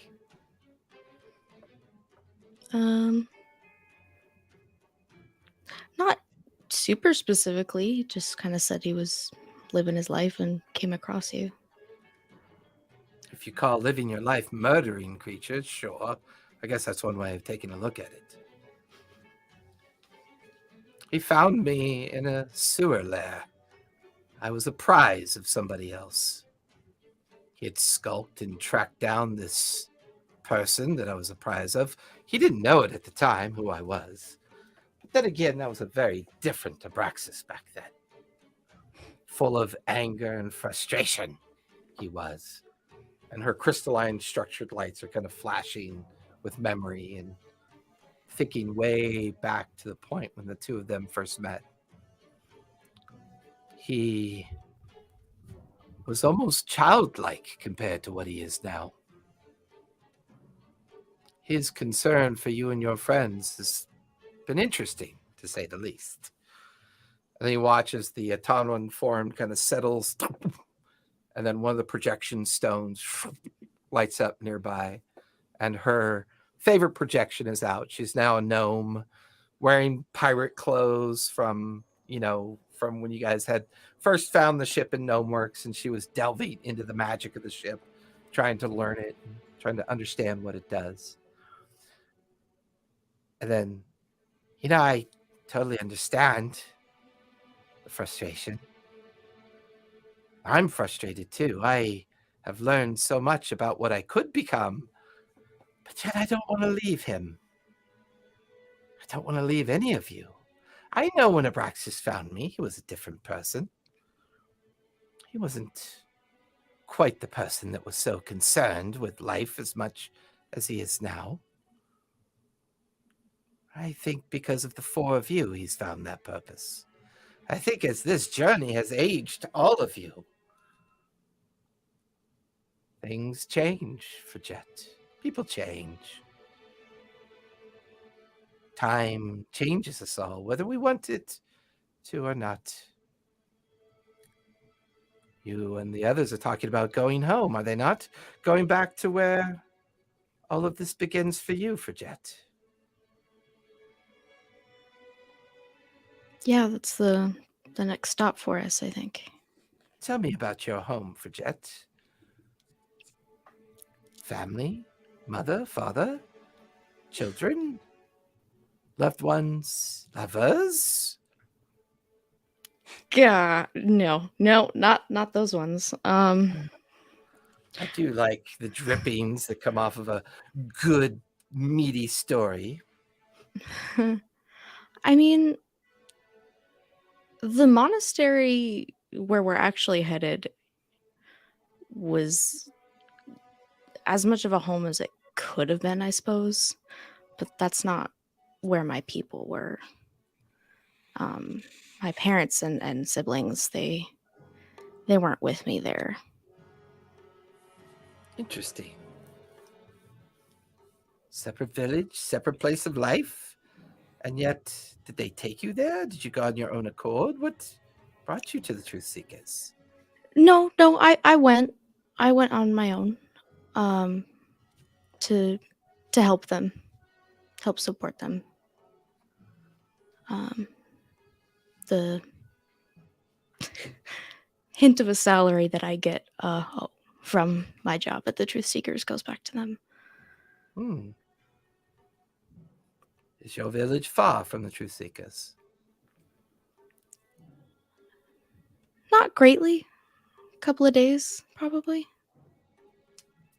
Perhaps it's time to go home briefly. Perhaps it's time to remind you of why you're doing all of this. Sometimes my optics gets blurry and I must clean them off so I can see just a little bit better. Little spit and shine. Yes, but I don't know how to spit. Would you like to see my true form, Jet? Okay, would I ever? But in your own time, Minty. That's seems to be something very personal to you, Well, right? it's not even the form I've shown Abraxas yet. He has seen one of many forms I've taken, but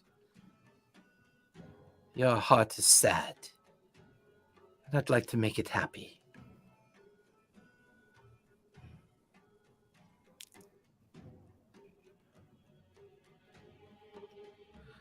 You watch as the pulse of the globe of the projection stone kind of flickers a bit. And it almost glitches her profile slightly. And you watch as she transforms into, well, give me a history check. See if you recognize her form.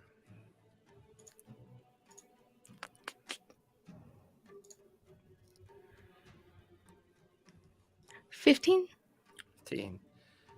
You watch as her thin, kind of golden form transforms into... Her skin is blue. Her hair, gray-green in coloration. She is feminine in appearance. Her entire physical form is dressed in kind of a strange kind of Kafkan kind of style tribal wear.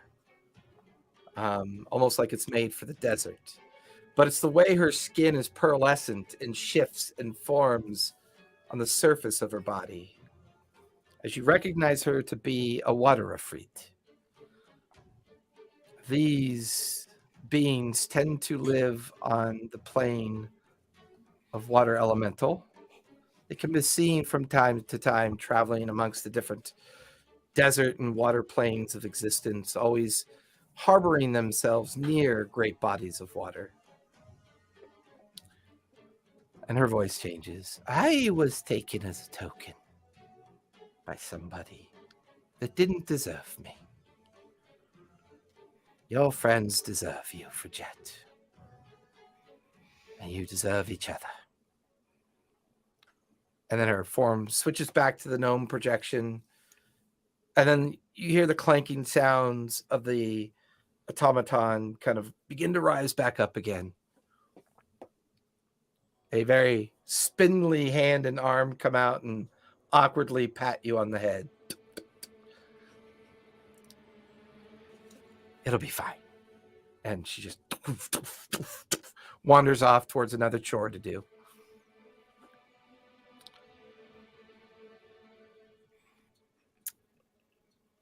Pulls out her notebook and just jots down all of the details that she could have taken from That's fair. Minty form. Eventually, Keen, Mir, and Abraxas come out from the below decks.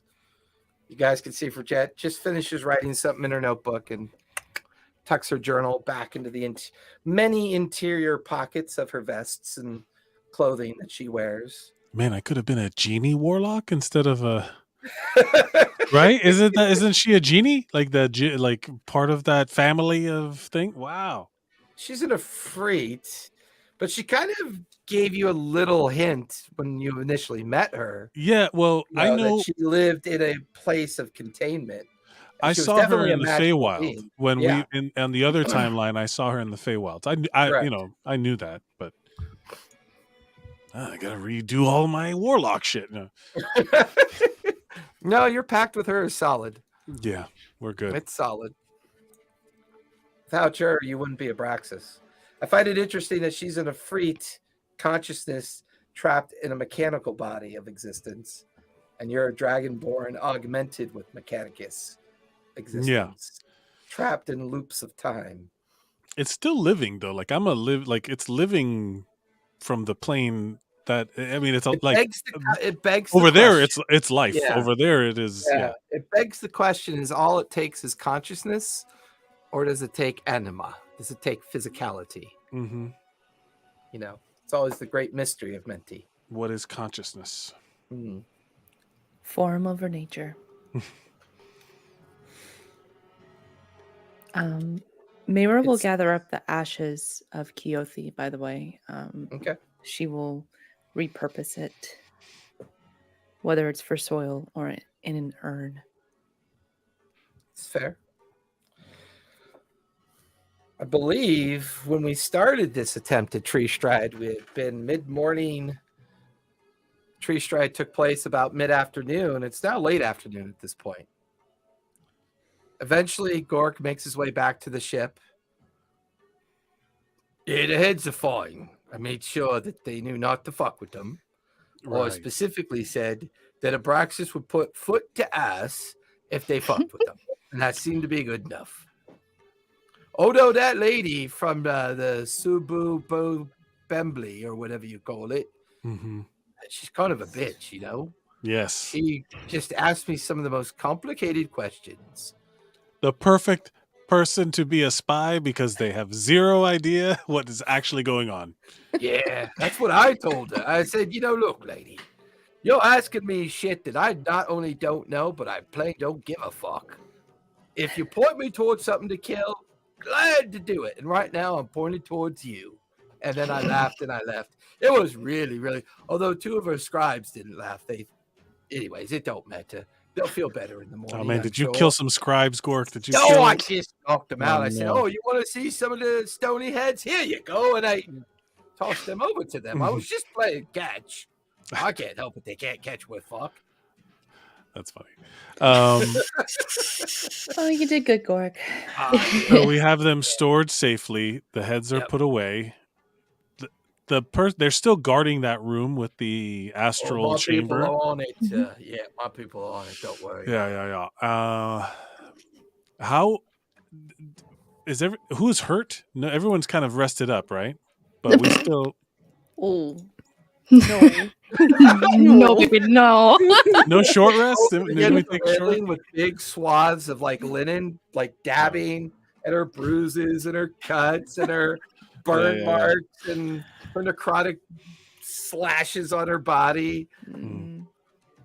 Well, if you think we should rest, maybe try again in the morning. Yeah. We can do I think that. so, yeah. I think that's the best choice because we also have travel time on the other side of the tree to do. So if we traveled now, it would Oh, just right. be night. So So we might as well rest somewhere. Well, I mean, if we want to get the fuck out of here, let's just travel, right? I mean, Mira. Oh, because we're going to end up at an inn. Yes. one that was Yeah, buried in underneath an the stone. avalanche. Oh, never mind. Yeah, The tree was buried in an avalanche. that's I'm not sure okay. about Is the this- inn. I Right. mean, but Mira, you can't fuck it up twice, right? You could get it right a second time. Don't take that as a challenge. Mm. Hey, Oh, fool me see? once. So you could cast your old spell again, yeah? Or do we have to wait? I think we have to wait, Gork. Oh, I then- admire your enthusiasm, though. Oh, wait, no, actually, I could do it one more time. Maybe Well, we let's should just wait get just because. there and rest once we get there. Right? We can rest once we get there because, you know, But if as anything Abraxas happens, likes to I'm. remind us, tickety talk, and all that shit. Yeah, fair enough. Fair enough. Okay. I just like. Oh, but but if something happens, I won't be able to do see? as much this time. You know, Exactly. rub a little dirt in it. You guys are looking at a pretty much undamaged Gork. I mean, Yeah. he was either completely avoiding the confrontation and kind of manipulating things, protecting for Jet, trying to keep her away from, like, he was constantly like just moving around. Yeah. He couldn't get into melee with the creature because of the illusion magic. So I'm he's go- literally, for the most part, fine. Yeah, I'm going to actually cheat, and I'm going to use all of my short rest sorcery point, short rest warlock spell slots, and just keep like healing people, and Oh. like kind of bring everybody back to before we go. If you know, I'm gonna spam. What is it? I'm gonna Come on, let's farm go. cure wounds. Okay. Let's go. Maybe we can find a frozen frost giant. Remember that thing was walking around Abraxas for Jet? Remember that thing? That was Oh, looking yeah, for we're the book. much better equipped to deal with something like that now. Yeah, True that. but we never did figure out what that guy was up to. What was he looking for? Yeah. Yeah. Let's cool. Let's make it happen. Let's do the thing. Yeah, All right. yeah. Hey, Menti, can you look after me kitty cat, please? Sure, Gurk. That's fine. Since it doesn't eat metal, it should be fine. Sure. Well, we also need to make sure that Menti can meet us over at Red Pony Inn, correct? Yeah, she's got to fly and meet us there. Yeah. So. Hit Well, the if you sky. guys are Oh, ready. wait, no, she should meet us at the. Oh, right, because she's going to meet us there, and then we're going to fly to the monastery. But Or are we no, going by land to the the- monastery? So she should. meet Yeah, us she was there. supposed to meet you at the monastery. Is where Yeah. she's supposed to meet. Yeah. you. Because you're looking at a 2-day travel by foot from Rourkespire over and down the mountainside into the valley that leads into where the True Seeker Monastery is located at, which is near the frozen plains near the Savalier Wood, and about maybe 2 days' journey easterly of the monasteries for Jet's hometown. The rod that or the staff that Quixote was holding, is it magical? Because I would be able to see it. Oh, it's very magical. Oh, okay. Then I'm going to use my Mystic Conflux, which is the feat I took last level. I'm going to cast Identify. Ooh. It is a staff of planar shift. Ooh. Okay. Its Well. specific purpose is to travel in between planes of existence. Requires attunement, Right. and it is sentient. Oh. The orb upon the staff contains a soul of some sort. Oh, goody. Oh, great. Can I? Is it? I don't know. Is it a thing in D&D Beyond? You want to send me the specifics of it? I'll send you the specifics Okay. of it because it's homebrew. That's fine. I'll. But I'm going to hold on to it in my fanny pack of holders. Yeah, because I mean it's longer than it is wide, and it fits. You guys watch as it just slowly telescopes into the small bag of holding on his hip. Yeah. Yep. Since nobody's gonna talk to it. I don't want to carry it around with me until we get there, and then I'm going to pull it out. And Okay, cool. Because I really want to talk to it. oh yeah, we're totally having a convo. I want to know how evil this thing is. How many saving throws do I have to take before it listens to me? Who does Okay. number 2 work for? That's exactly right. That is 100% correct. But yeah, I'm ready. I'm ready when you are. Right. All right. All right, cool, Guess cool, we'll cool. go. We going? Well, second going. time's the Let's do charm. it. Let's go. Try not to fuck it up this time, Mira. Yeah, Let's go. yeah. Gotta I got leave it. Project the kicks him in the knee, the back of the knee. You know, Give me a Bridget, dick. I'd say that hurt, but I wasn't sure if that was you or some dog farted on me. No. And he keeps walking down the gangway, just Uh, got his weapon in tow and just being Gork. Mira will mold earth and have a root kick up in front of him. Oh, be careful, Pops Gork. up at the end of the ramp. You're so clumsy. No, I meant to do that. It's all good. Looking around suspiciously at the ground. Fucking groundhogs. That's what it is. Groundhogs. Of course. As you guys walk over to the center of the village, things have cleared out. You know, people have gone on about their day. All the different encampments that have been built out across all the massive open spaces. More airships are beginning to arrive. Some are beginning to leave as commerce has come back to the citadel a bit. No sign of Jazarine. She dropped you off and left when she did, so there was no need for her to linger or stay. You guys are back at the Fatry. All right. Mira will use her staff to open up the portal once more. I'm ready. I'm like locked and loaded, kind of like Oh, I can't wait to see what comes out this time. calm but There's tense. no way calm she's but gonna tense. get this right. Cork is just muttering to himself, and you can hear his metal gauntlets kind of playing around with his weapon, his hammer, like Clink, clink, clink, clink. kunk, kunk. You guys watch as Mira puts her hands together and she pulls at a root in her hands, and you watch as a 6 foot tall, 2 foot wide portal fractures open, the white arcane light, and then you watch it go, yeah, and Gork goes running right through it. I look And as it's and gone. I look at Mira. I was like, "That's what's supposed to happen. We're good. This is all as Yes. expected." Okay, poof, Yes. Yep. Let's go. just dash right through. Yeah, go in before it closes. As Mira's the last one to dash through. Mhm.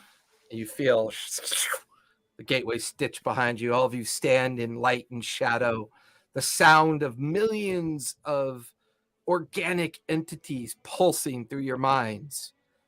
And then a faint light begins to produce itself in front of you as all of you hurry through this vast void of magical nothingness. And then all 5 of you come tumbling out the other gateway. Whoa! What the fuck? Mm. Are we surrounded by snow? You're surrounded by an entire village that has been excavated out of the snow, Great. and you notice scaffolding everywhere. Mm. There's just scaffolding everywhere. Over by where the Red Pony Inn is, which is just crumbled in detritus and debris. All the houses are collapsed. It's almost like this site's been completely unburied in a condition that it was in. Then over by one of the other far end houses that is partially collapsed is the skeletal remains of a frost giant. And it is completely lined with scaffolding of all sorts. There's machinery and buckets and picks and axes and shovels and tools hanging from chains. And all of a sudden, dozens of dwarven voices can be heard yelling and shouting at each other. And one particular gruff-looking dwarf comes out from the shadows of some of the scaffolding. Well, what do we have folk in here? I thought that tree was dead. He walks literally right between the 5 of you, goes up to the tree. Well, I told you guys it was still alive, didn't I? Oh, well, who the fuck are you? What you doing here? I had asked the same of you. Hi. Oh, Hey. my name is Brimblebur, Professor Brimblebur. I was sent here by the Sky Elves to dig this place up for some reason. We actually have. We are the Grey Guardians. Hello, I'm Oh! Abraxas. Oh, Yes. yeah. Okay, Right. that makes sense. We were the ones that we kind of helped. We kind of helped them move Keothi earlier. They couldn't quite get it to work, but we got it to work. Yes. Ah. What an astute mind to have come up with a solution like yeah, that. that's right. Don't you forget it. Yes. I'm not stupid. So, No, absolutely not. did somebody say you were? I mean, You said a stoop. oh, my dwarvish is rusty. I apologize. Dwarvish sucks. It kind of sounds like a leather handbag talking with a long tongue. Yeah, great, Never will laugh. great like simile that was. The idea of And now you this can hear place- hammers yeah, clank, and clank. chains and buckets, and your appearance stalled everybody to see what just happened.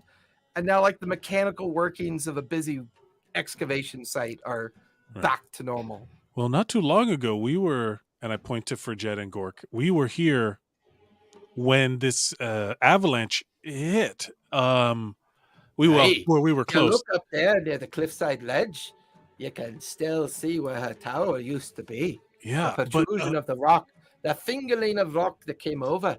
That's where we found her. I'm And gonna that's where point we helped them get her back to the citadel. exactly, Yeah. exactly. What happened to here? And I point to the frost giant skeleton. When we started digging, we found the foot first. It seems to be clutching onto something in one of its hands. I can't get the daft thing open. We've tried everything. Its fist is clutched around something. Can I look into it to see if it's magical?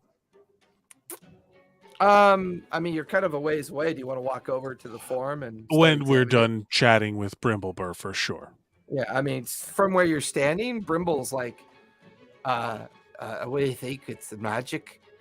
We suspect it's magic. You kind of glance over in that direction, and there's a almost like a divination school effect emanating from its hand. But its skeletal hand is like closed around something large. Right. I guess I can. Do I? Yeah, I have it. I'm just gonna message Gork and be like, "You're gonna get to go open that hand up real soon. Don't go yet." Oh, was I not supposed to go do something? No, you're good. Oh, okay.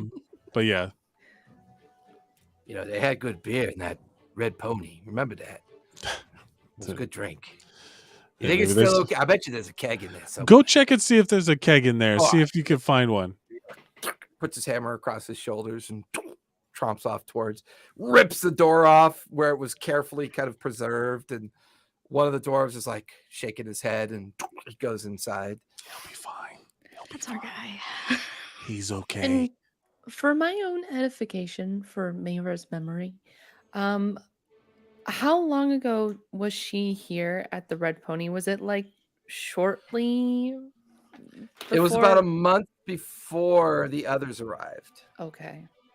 So you've known Keothi a little bit longer, but when she sent you to study the ruins of Uralis, you were one of the first ones to kind of like find her, have the conversation that she was looking for some specific books as artifacts to prove her theory on the Calamity.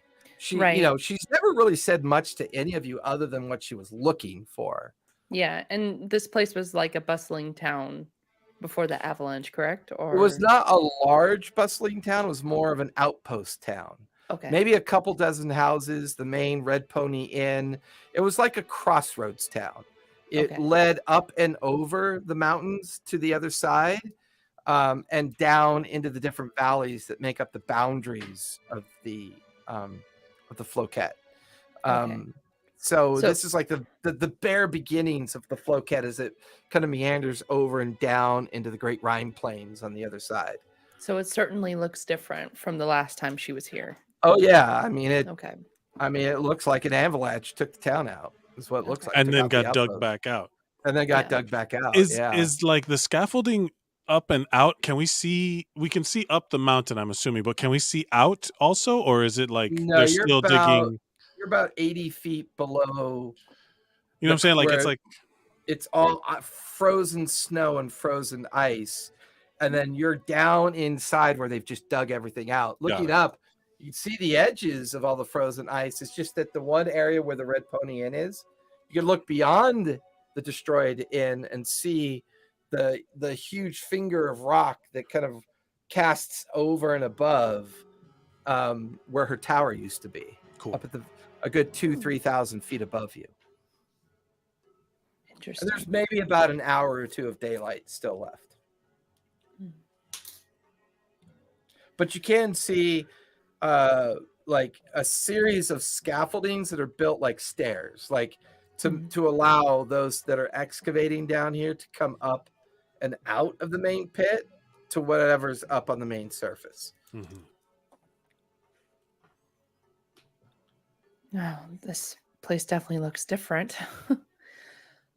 Oh. I would imagine so. We think something like maybe maybe 1,000 tons of rock and avalanche came screaming down that mountain, buried this place very deep. Yeah, it seems to have done a lot of damage. Although he's a mystery. Not sure why he came back. We're not even sure if he's from any of the clans or tribes of frost giants that live in this area. Most of what was on him was strange. Not recognizable by any of my kin. Hmm. He's been here before? I don't know, but the clothing and things that he wears. I mean, we know a little bit about the frost giant clans that exist in some of these more secluded mountaintops and valleys. This one, he's not from any of them. Doesn't bear their standard. Doesn't bear their marks like the others do.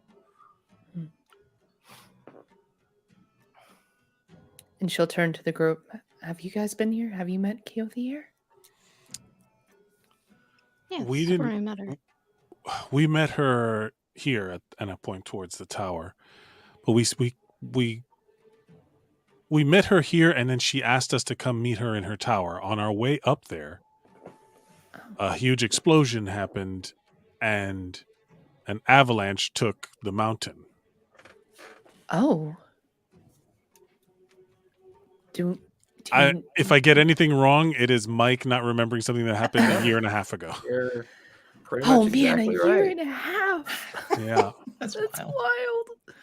Yeah. Do you think the giant had something to do with the explosion? The giant was looking for something here.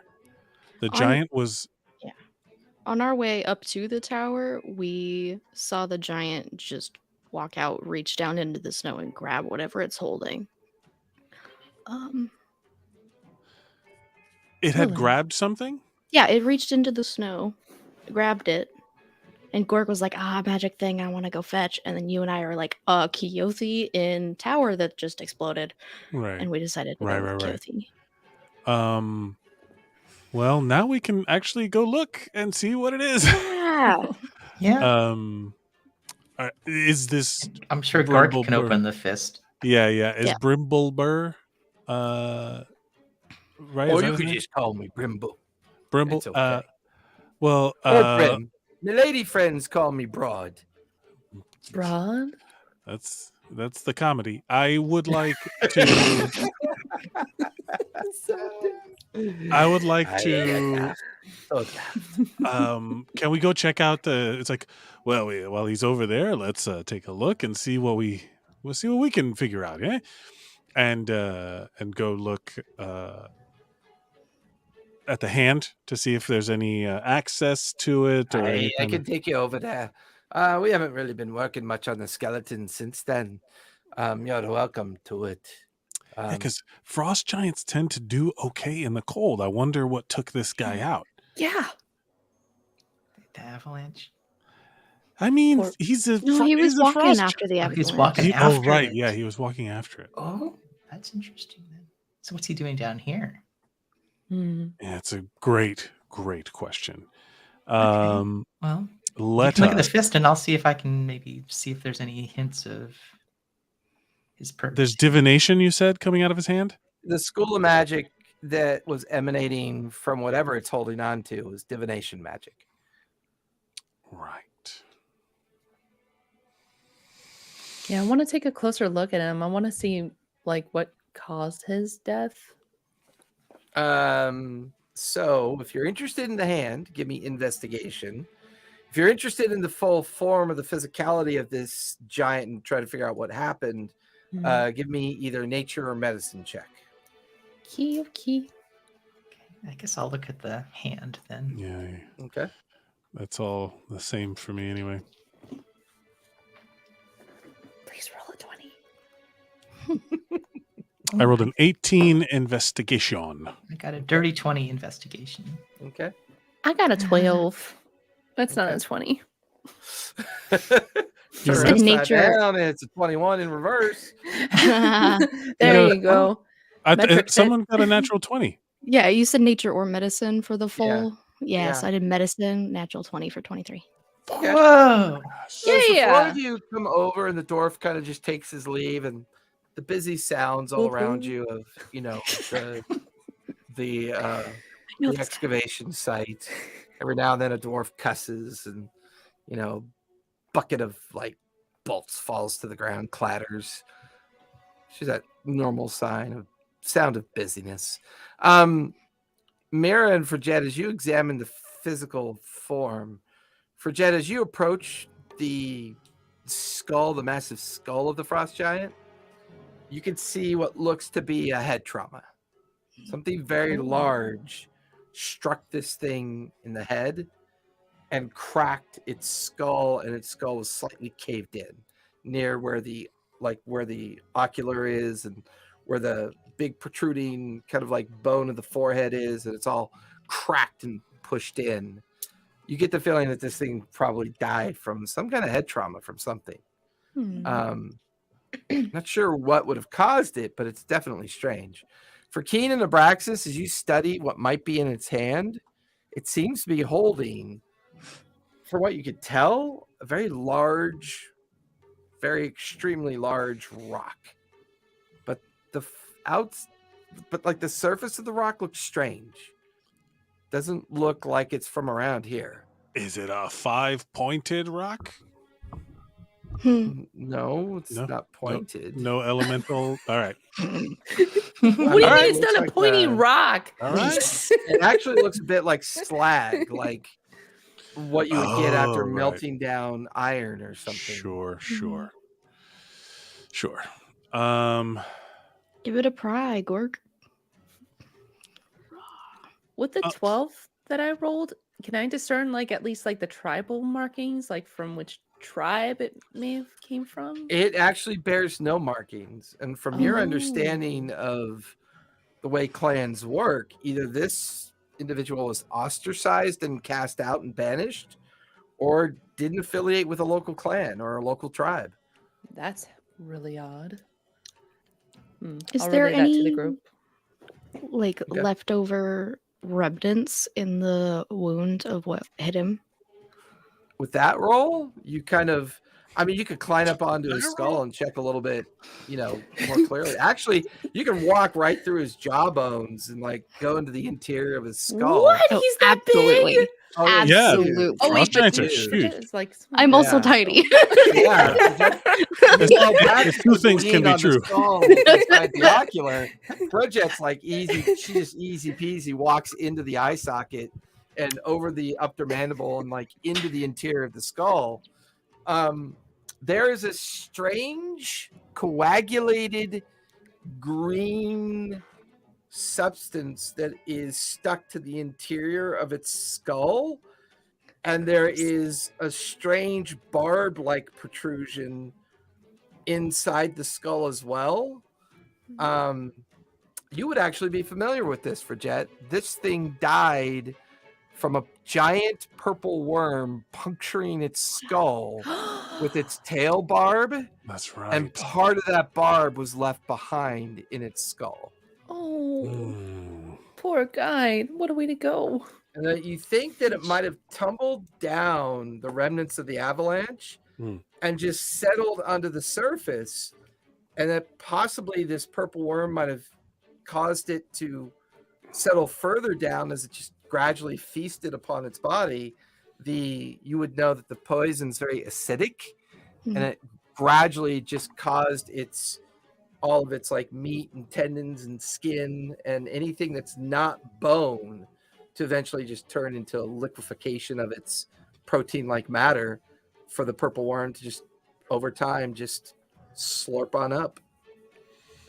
Protein. Gross, super gross. Love that. So Fridget sets up shop. She gives a major lecture on purple worms and how to die by them. She does From it like the eye. she does it like Charlie's The eye. Yeah. She does it Charlie's Angels style. Where she's got the easel out, she's like got the long, loud, like prod. You see that? That is the poisonous Bob. It will kill you.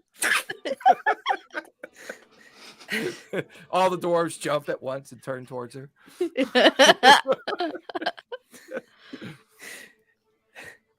Although it does beg the question. It'll kill you. There's no sign of the worm. Brimble didn't mention anything about a worm, so they probably don't know what killed this thing. And currently clutched in its hand is a big chunk of iron slag. And the skull-like fingers are huge. Gork is now shifted over there, and he's managed to get one of the finger bones peeled away. Wow, wow, that's really strange. Huh. What is it? You guys want to come look at this? You Yeah, guys all kind of absolutely. clamber over to where the Yeah. hand is, where he's peeled one of the bones back, and piece of slag of like rock and metal, and there's writing on it. What kind of writing? It's in common. Oh, Oh, Well, that's really interesting. Okay, what's what's it say?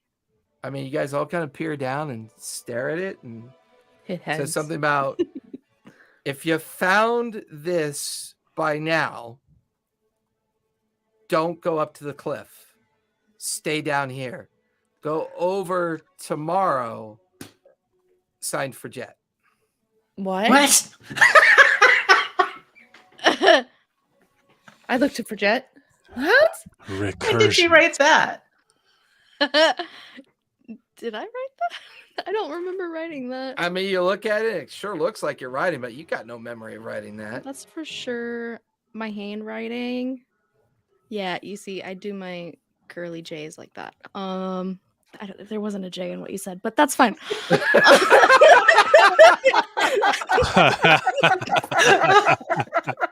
Adaptation. Adaptation. That's awesome. It's just a random Jane for no reason. You just like the lettering. This is how you know it's you that wrote this, and then you write a J. Heading J's. The quick brown fox jumped over there. Okay. That's for all you Oh, teachers out there. This is super specific to Latino culture. Ha ha ha is spelled J-A-J-A-J-A. Yeah. The ha ha ha In ha. Germany, yeah. No, That's probably yeah, what she yeah. wrote. In But the Germany, J- it's J-A-J-A. Yeah. Yes. The J, like the ja is always like something that is a dead giveaway for something. So for me, I'm just writing that you wrote ja at the bottom, like ha ha ha. If you see this, isn't it funny? For J. Ja.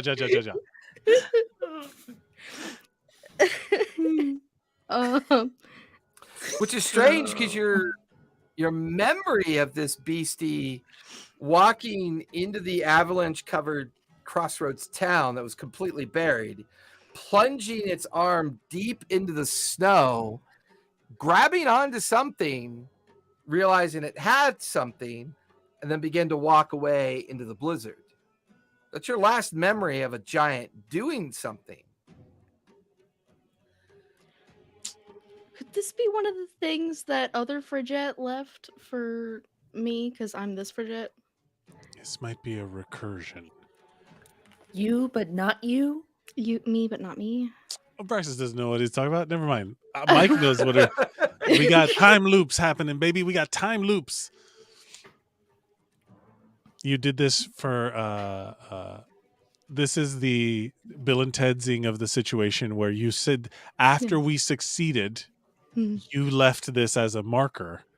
Yeah, but I would say the way it's been written and like I finally know. Bork finishes peeling all the fingers. I was just fucking with It's it. been I'm not, no, I but I don't mean believe that. it's yeah, Pretty but it's much been written is. very universally. Like Yeah. it's not really addressed to anyone. It's like whoever finds this, it's just they would read in simple common. You know, if you find this, don't go over now. Go over tomorrow. Signed for Jet. I kind of want to go now. 'Cause I Is wanna that see. whoa? We need a rest. I know. What? Okay, would this have been written for the Frigette of when we met Keothi that night, or is it written for this night? That was what I was going to ask. That's the beauty of when like there's people who prank the subway or like public spaces all the time here in New York where they're like it's like if found please, you know, like it's like a missing cat or whatever. If found, please be here tomorrow at noon. Really? There's no date or anything like that. So there's just like a bunch of Right, people to be there like whenever tomorrow is and meet here tomorrow noon. And then you like because it's just like this in perpetuity situation. So you're saying it's like already timey-wimey wibbly wobbly. Yeah. It's like don't go today, go tomorrow. This is clearly for us. Because who else would be going up there? Yep. Weird. So I guess Were we even planning to go up there? I don't think we were even I planning didn't to go think up so. there. We checked out up there. And then these guys were up there to pick up Keothi from the orb. The But you're not avalanche even happened certain after this the is the same- explosion. You're not even certain this is the same giant. Oh, true. True that. Could be a different giant. Also, what we remember was from a different timeline, so maybe there may be small changes or something. What? Yeah, and this giant doesn't belong to any tribe, which is highly unusual. What was its clothing? Did we see it? It would have liquefied with all the other acidity of the poison. Is the problem? Yeah. So he's anyway. But there's no like metal would have remained, and typically tribal giants will carry vestiges of like metal armor and like metal plating of some sort that would tell their story of the lineage of where they come from. They kind of wear their story, not quite in their skin like orcs do, but on their personal possessions. And the fact that there's no possessions linked to this skeleton is definitely unusual. Yeah. And no, the only thing sticking around is this rock. Slab. Well, I guess we have to wait until tomorrow. Maybe. This Wouldn't Frigette it was be clearly funny not- if you tried to send this message back to yourself and ended up blowing up the tower? You know, Ah. she's clearly not on her A game, okay? 'Cause she didn't even cite who she was talking to. So she didn't date it. She didn't. Keen, you would pick up on this because of the nature of what you are. So it does strike you as curious. The skeletal form of this creature is too perfect. It's almost as if you have the idea in your mind of what a perfect frost giant would look like. This is what it would look like. Give me an Arcana check. Hey. Which I don't have. Oh, dirty 20. Hey. The DC was a 20. Ooh. Oh. This is a polymorphed form. This form was truly polymorphed, like true polymorphed into a frost giant. It's too perfect. Whoa. It's too symmetrical. It's too. Somebody used true polymorph on something or someone and made a frost giant. Wow. So I'll tell them. Yeah, I'll tell them. It's like, yeah, the skeleton is too perfect. It's Abraxas, give me an Arcana check. as doesn't you show hear any that from signs of Keen. growing up or age. It's just. If you were not a changeling, Keen, I wouldn't have given you that roll. I But don't because you're a changeling, you look for those strange imperfections, and I gave your passive opportunity for it. Yeah. From your perspective, Abraxas, it's not a difficult read. I mean, there's one way to undo a polymorph form.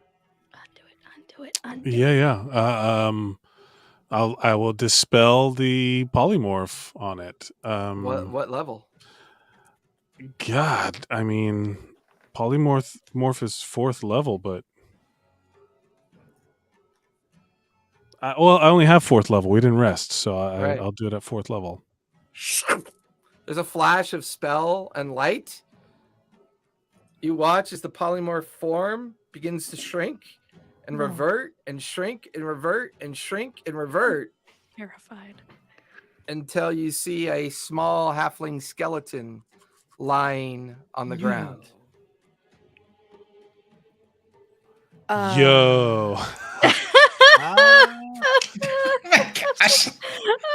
Does that That Is it can't be female? right. I think I'm gonna like quickly, because you've just been dear. rooting around in your own head. So Okay, I'm not convinced. We have to check it. Is it Jet's a over off to the female side, wiping form? her feet on a rock. Okay. It could be any. It could be any. it could be any halfling. It could. Yeah, check the shape of the pelvis.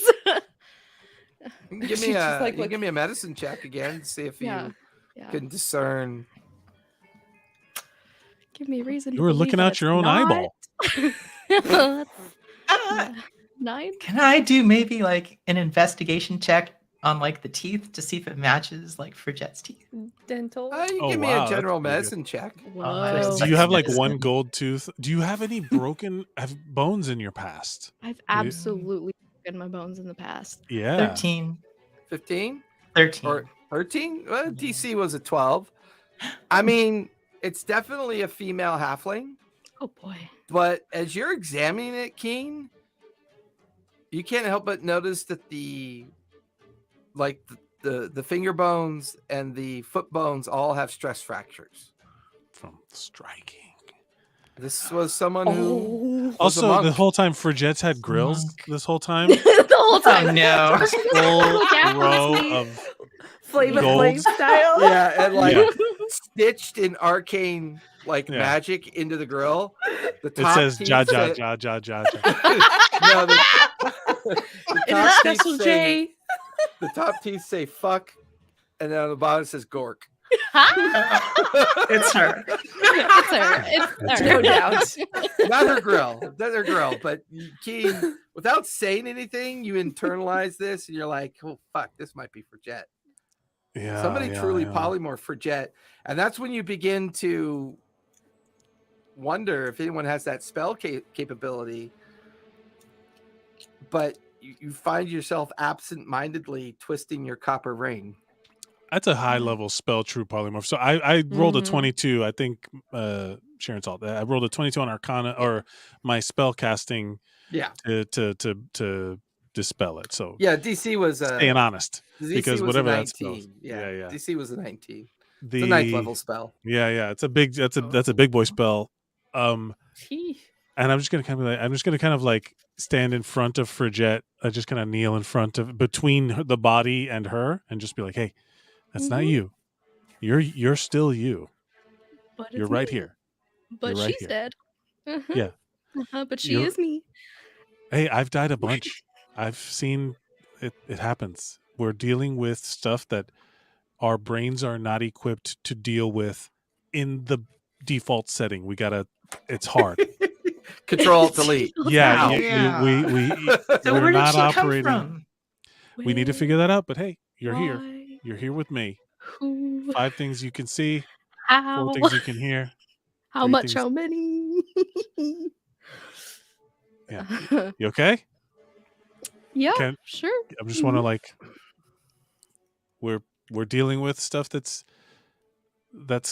is weird, right? We saw Keothi, and unfortunately she had to go in the way that she did, And and that was a examining the weird path. situation for Jet's skeletal frame, the position she's in front of one of the few intact dwellings here. But if in her true polymorph state, she did die from a purple worm killing her, she was either in the process of coming back to this place Mm. and leaving the message, or something brought her Yeah. back here for some reason. And her form is collapsed in front of one of the few surviving structures of the excavation site. Hey, I got you. All right, we're a team. You're here. You're still here. I'm here, but I'm also there. Mm-hmm. That no. That's a different. It's an That's a- alternate. That's a different iteration. You're still you. Trust me. It's gonna hurt to process. What you need to understand is that you're still here, and you're still now. Okay, this was from another here and now. So just keep that in mind. This is gonna be a Suddenly, test for everyone. Gork picks up the skull. Oh, I like books. Yeah. Oh, forget. Hey, let's go to the house. Books. Hey, let's go to the house. Forget. I polymorph Gork into a frog or something. Like, yeah, no, I don't do that. I'm like, hey, what's in this house? And then we go. I like gesture for Jet to look into. Oh, the... I'm just kidding, for Jet. Don't be mad. You know I don't. Mirror like will books. smack Gork on the arm. Oh, you know. That's wrong, Gork. Your hand really hurts right now. Because all of his armor's like bolted onto his body. You're Yeah. like, I also have frost giant strength armor, so I mean, you know. That's fair. Gork goes Mira. flying across the room. Yeah. Another avalanche. like Hulk and Thor. Yeah. Oh man.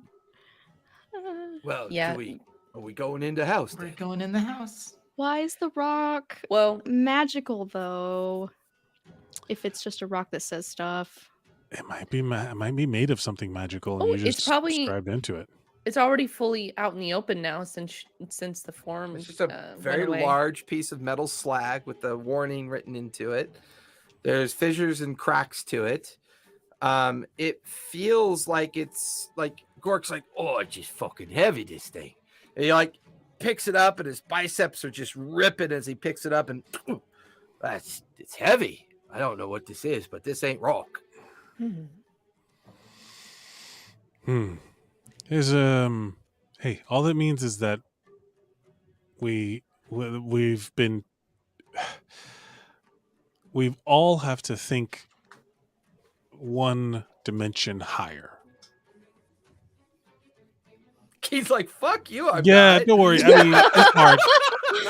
I get it. He's I like, get I'm it. just supposed to be helping Allura, Yeah. and this is what I'm seeing is a dead different for no. Yeah. That's not what I Nope. signed up for.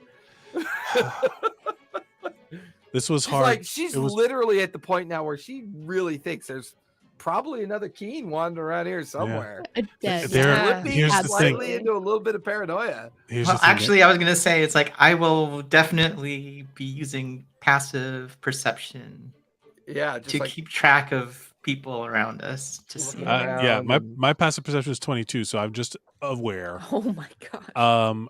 What I need to hey, everybody, we're this is we're coming to the end game now. This is possible. We all need to steel our minds here. This is fortify your minds against oh, the thought. fortify your own fucking mind. And like Abraxas gets shoved by Gork, he goes up to the door and he goes, Real Yeah. charming, Gork. oh, fuck, this door's heavy. And then he when he And he, fails like, his wisdom saves for dominate or whatever happens to his brain. and the door like Don't worry. you hear like this scraping metal on rock as he pushes the door open and he looks and he backs Like, up. Yeah. Yeah. Are And he we in the turns, building? Puts Let's his go. head down and Let's just go. starts walking. I'm gonna tell you guys. We're in the Hey. building, Stop. right? Let me just go sneak a peek. No. No, I'm just Group gonna go. effort. Well, before any of that happens, before I get into like the doorway of that area, Mira wants to mold earth around the body and have it Oh. like sink down 8 feet. And then she'll cover it with the soil that's around her and place some seeds on top. And then she'll walk into the So as the four of you get to the partially open door, you could see the very damaged and frozen, rotted remains of an orc with very heavy obsidian armor attached to its form. I really don't Push want the this. door open, the light cascades in. You can now see that the interior of this place has been upheaved from inside, like a mound of dirt and rock had been pushed up, like something came out from underneath the ground. And off to your left, you could see a bifurcated skeleton where the upper half is missing, but you recognize his one arm is clutching onto a familiar looking fractured staff that looks a lot like Mira's staff. Thrown up against the back wall of the interior with a partial barb sticking out of her form is the remnants of some roguish looking individual, female possibly, but the head and upper kind of like sternum has been like caved in, so it's hard to tell. But on one of the frozen bony fingers is a fractured and cracked copper ring on one of the fingers. The most telling sign is the completely rotted corpse of a dragonborn with only like rusted metal bits left behind as you recognize the form that was once Abraxas. What does this mean? Wait, I'm going to do a thing. So as soon as if everybody goes in to and sees themselves, I'm gonna cast a spell called Scatter, Okay. and this is a 6th level spell, which is a big deal. The air quivers around 5 creatures of your choice you can see within range. An unwilling creature must succeed on a wisdom saving throw to resist the spell. You teleport each affected target to an unoccupied space that you can see within 120 feet of you on the ground or floor. So I'm literally, as if you guys charge in and are overwhelmed with the image, I'm going to cast Scatter. I'm just going to have everybody be right back outside. I'm like, hey, I'm sorry. Before that happens, I don't wanna if go. anyone chooses I rolled to resist refuse. it, Roll to resist. yeah, if you choose to resist the effect, like you can feel Abraxas invoking some kind of magical effect, Mm-hmm. you can, It's DC 18. yeah, It's 18 or higher wisdom Whoa, save. Wisdom? Oh man. Okay. I know Mira can make it. Frigette could probably make it. Natural 20. Gork Oof. never came in. Gork Dirty never 20. decided. Gork saw himself as soon as he looked in the door and just Yeah. turned and And went left. back Yeah. to the demolished remains of the red pony. So everybody saved. Yeah. Okay. I got a 15. Mira doesn't. If So at a Marin certain point, Just yeah. are gone. And I'm like, Frigette and Keen are left they- inside. I will look at Abraxas. Like, not without my consent. Frigette just, she Bragg, doesn't you live to turn do or that. Braxis is already gone. It's no. I'm Oh. outside the door, but I'm Oh. assuming. Yeah. I heard you say it, and I'm like, you're right. You're right. I'm sorry. I'm just trying to protect. I've seen this a lot, and I was just trying to protect you from it. But you're right. I'm sorry. appreciate Suddenly, Braxis, you're just flooded with memories of the A multiple variety, time, like the hundreds of times of failure. Of Yeah. all the different time streams, all the different attempts. Probably the most brutal of them is when they try to take on the god form in the Grumash Cavern, the Fire Warrens. That was a That one was tough one to definitely have to live through. This one you've never seen before. This one is new to you as well. But you do have memories of other failures, other points when timelines have collapsed and become new tethers of time and new tethers of strings that were finalized and then becoming something else. So, I mean, I've been around death, right? That was my business. So, But you're staring at you, yeah. Right. and you're already absentmindedly playing with that copper ring around your finger. Where did Mira go? You know what? If I would have felt a bunch, I would have felt you resisting, and I probably would have canceled the spell. I don't know if I would have. Yeah, If I then you would've could have felt your spell slot keen. back. I'm okay with that. I would say I as you mean, begin to. I would actually say as you begin to invoke it, a little bit of your subconscious kicked in. No, and no, you're I'm not like, gonna take "God, that I'm away." doing Keen- exactly what Keen I'm doing stopped me. exactly what people, I tell people not to do. Yeah, and yeah, no, but I'm not gonna tell. I did it. I burned it. Okay, that's fair. I appreciate I that. didn't. But I would have been like defeated in that moment. Like fuck. I am going to investigate my corpse. I'm gonna true sight the room. And So, can you give me investigation as you examine yourself, your skeletal self?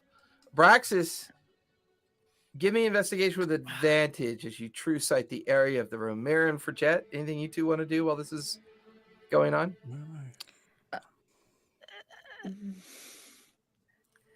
I want to go to my corpse and have a look at the staff. Okay, give me investigation as you examine the staff that's fractured and on the ground. Frigette? Poorly, you did. Poorly. I want to see if there's any belongings that are left.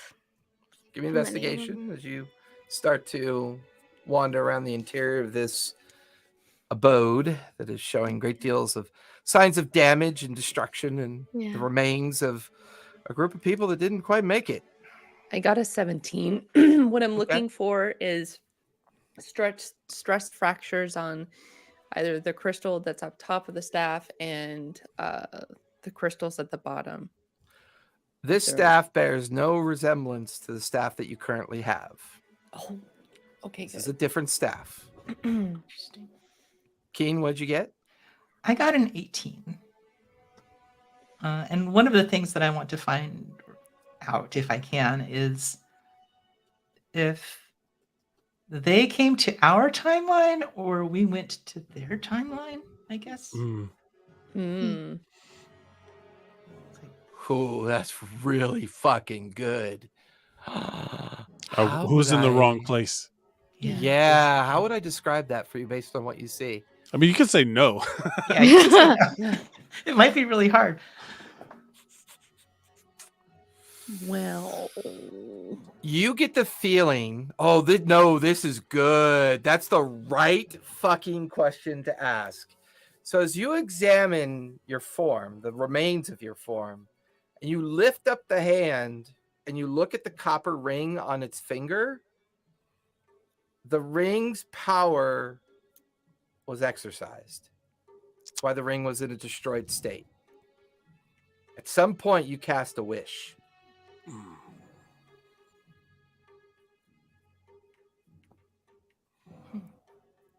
I mean, at least that's what you think this form did. Yeah. Otherwise, that ring would be magical. It would be fine.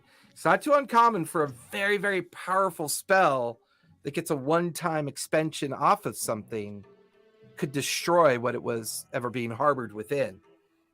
And you get that feeling that that ring is in such a raggedy state that it was used. Okay.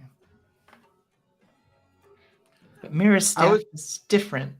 And Is I would there a way say, to check? Abraxas, the one thing you notice uniquely different about your form that you can see as you're kind of just looking about, this one is absent the wings.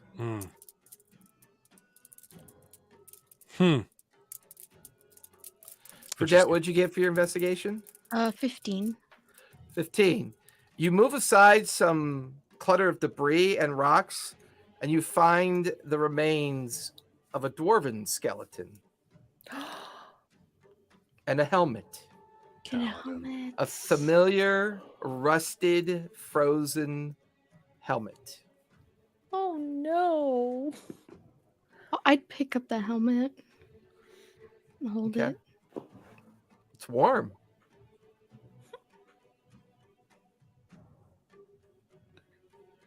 Oh, is this- Hello? Would you mind cleaning me off, please? I can't see much. Oh, wow. Yeah, What the- absolutely. Still alive. Holy What shit. the- Oh my gosh. You're watching this for just like rapidly cleaning this thing off. All of you heard like a muffled voice that sounded like it sounded familiar to some of you, slightly familiar to Keen, because she was around when she went one way and what was his character's name Kaladin. again? Kaladin. Forenz. Kaladin. I keep wanting to say Forenz Caduceus and and stuff. Lorenz is Kaladin. the helmet, yeah. Yeah. And as you clean up the helmet for Jet, Mhm. oh well, that's better. Hmm. Oh my. Well, this is impossible. All of you should be. I don't know her.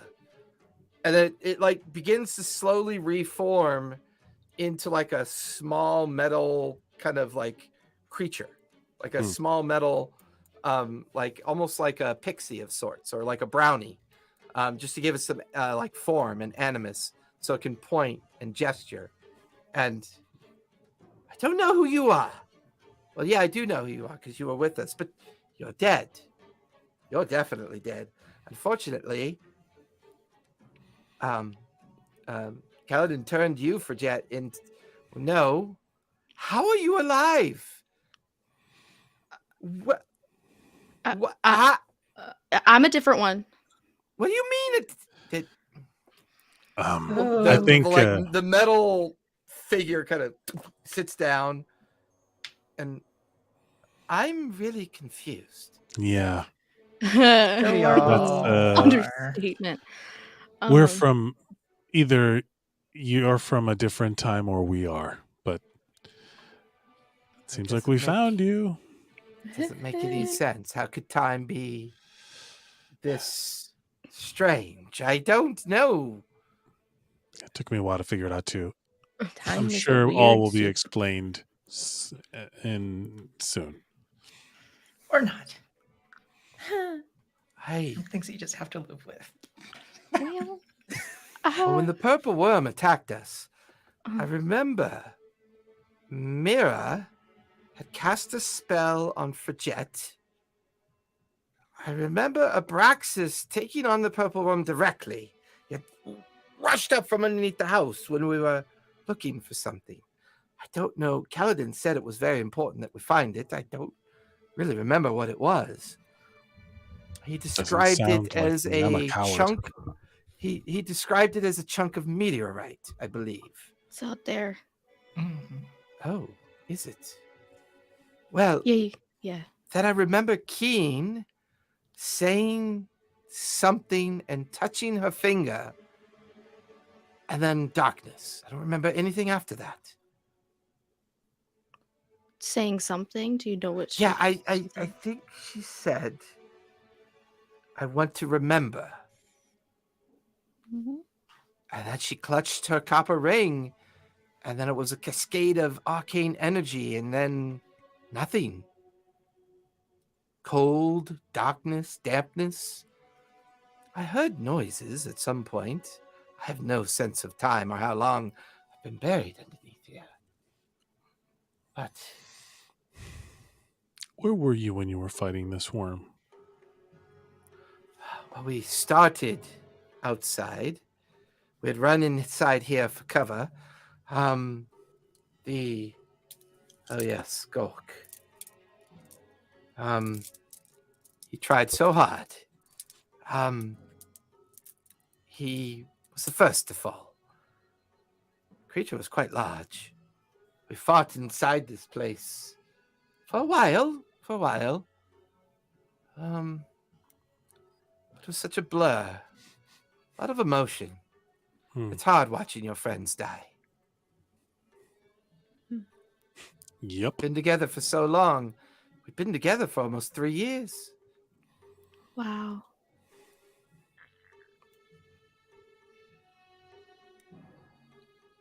So these are older. Sorry. Yeah. Sorry Yeah. for your loss, buddy. I don't know if I've lost anything, have I? You're here. Well, We're not the same. We're different. We didn't have all of those years with you. We've only been together, like less than a year, I think. I mean, for Keen, even less time than that. Yeah. Yeah. But for Few the months. been a for few the months. time dilation of the Grey Valley, it's been a solid year for the others for sure. Okay. So So are they you were- yourselves, right? Because Mara doesn't have a 9th level true polymorph at this point. No. nope. I, you we guys also hear haven't us. been. You hear a very large dwarf from outside. What the?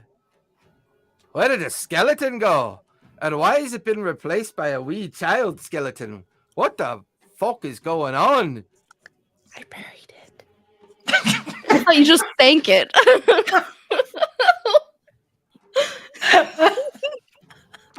It's just like an imprint left from where it sunk in and buried. There's no more frost giant skeleton. It's just a little child's angel snowbird, where she's Oh, kind of like, where did the bloody skeleton go? What is this? What is fucking going on? Weird shit. We're processing. And then you hear him go, oh, this can't be. And you hear him lugging something heavy as you hear a thunk, like a loud dropping of, maybe he picked up the rock and then dropped it. what? The meteorite rock thing? Yeah. You left it outside. It's still out Yeah. front. Gork struggled to pick it up. Okay. Yeah. Doors are pretty Yeah, strong. Holy strong. cow. Swole door. Strong man. Okay. Do you know Oh, what happened? so who here? asked them to excavate this place? We didn't ask that question. Oh, the Sky Elves? Sky Oh, the Elves. Sky Elves. Okay. Well, he said he was working with the Sky Elves. Yeah. Oh, who asked? Well, I guess he's outside, right? So I'll have to Yeah, like, I poke my mean, head go out talk to him outside if you and want to. ask Brimblebur, like, who The requested door's this? now open as Keen goes out, and he's staring down at the large rock, and he's kind of like, I know what this is. This is a piece of media. And he sees you and he goes, oh, sorry. What was your question there? Who asked you to excavate this town? Oh, well, Laura did, of course. Did she say what you were looking for? She said to look for something that was a bit of the past and maybe a possible future. Oh, Boy. Found it. I think you were meant to find us. There's a flash of blue-white light out in front of the hovel, in the building, and the astral projection of Alora is standing there. See Kima standing alongside of her, and you see a very elderly, very elderly redheaded wizard standing alongside Kima, petting an orange cat. And that's where we're going to finish today. We will be back in 2 weeks, folks, as the time dilation has seriously collapsed in on itself. That's wild. I was wondering Recursions, when you guys would ever. baby. I was like, oh my God, why did I roll a natural 20 on the arc? And then it was like, it might work. And yeah, you guys are super close to another milestone, too. Ooh. Yeah. Super close to Ooh. another milestone. Oh, For it's sure. too bad Gorg wasn't here. Yeah. I know. The Thanks reason I for keep coming out, everybody. We are taking next week off. We are That's right. going to enjoy family and turkey, and for those that enjoy sports ball, if that's your thing, enjoy your sports ball. But you know what? Thanks all for coming out. We really appreciate it. We will be back in 2 weeks after the holidays as we continue with the Grey Guardians and deeper into their past, their future, their alternate It's past, the same alternate thing. future. Time is a flat circle. Ah. Both. Be sure to Right. skip. Good night, everybody. Bye. As we say. Set your scales back 15 pounds. Ah.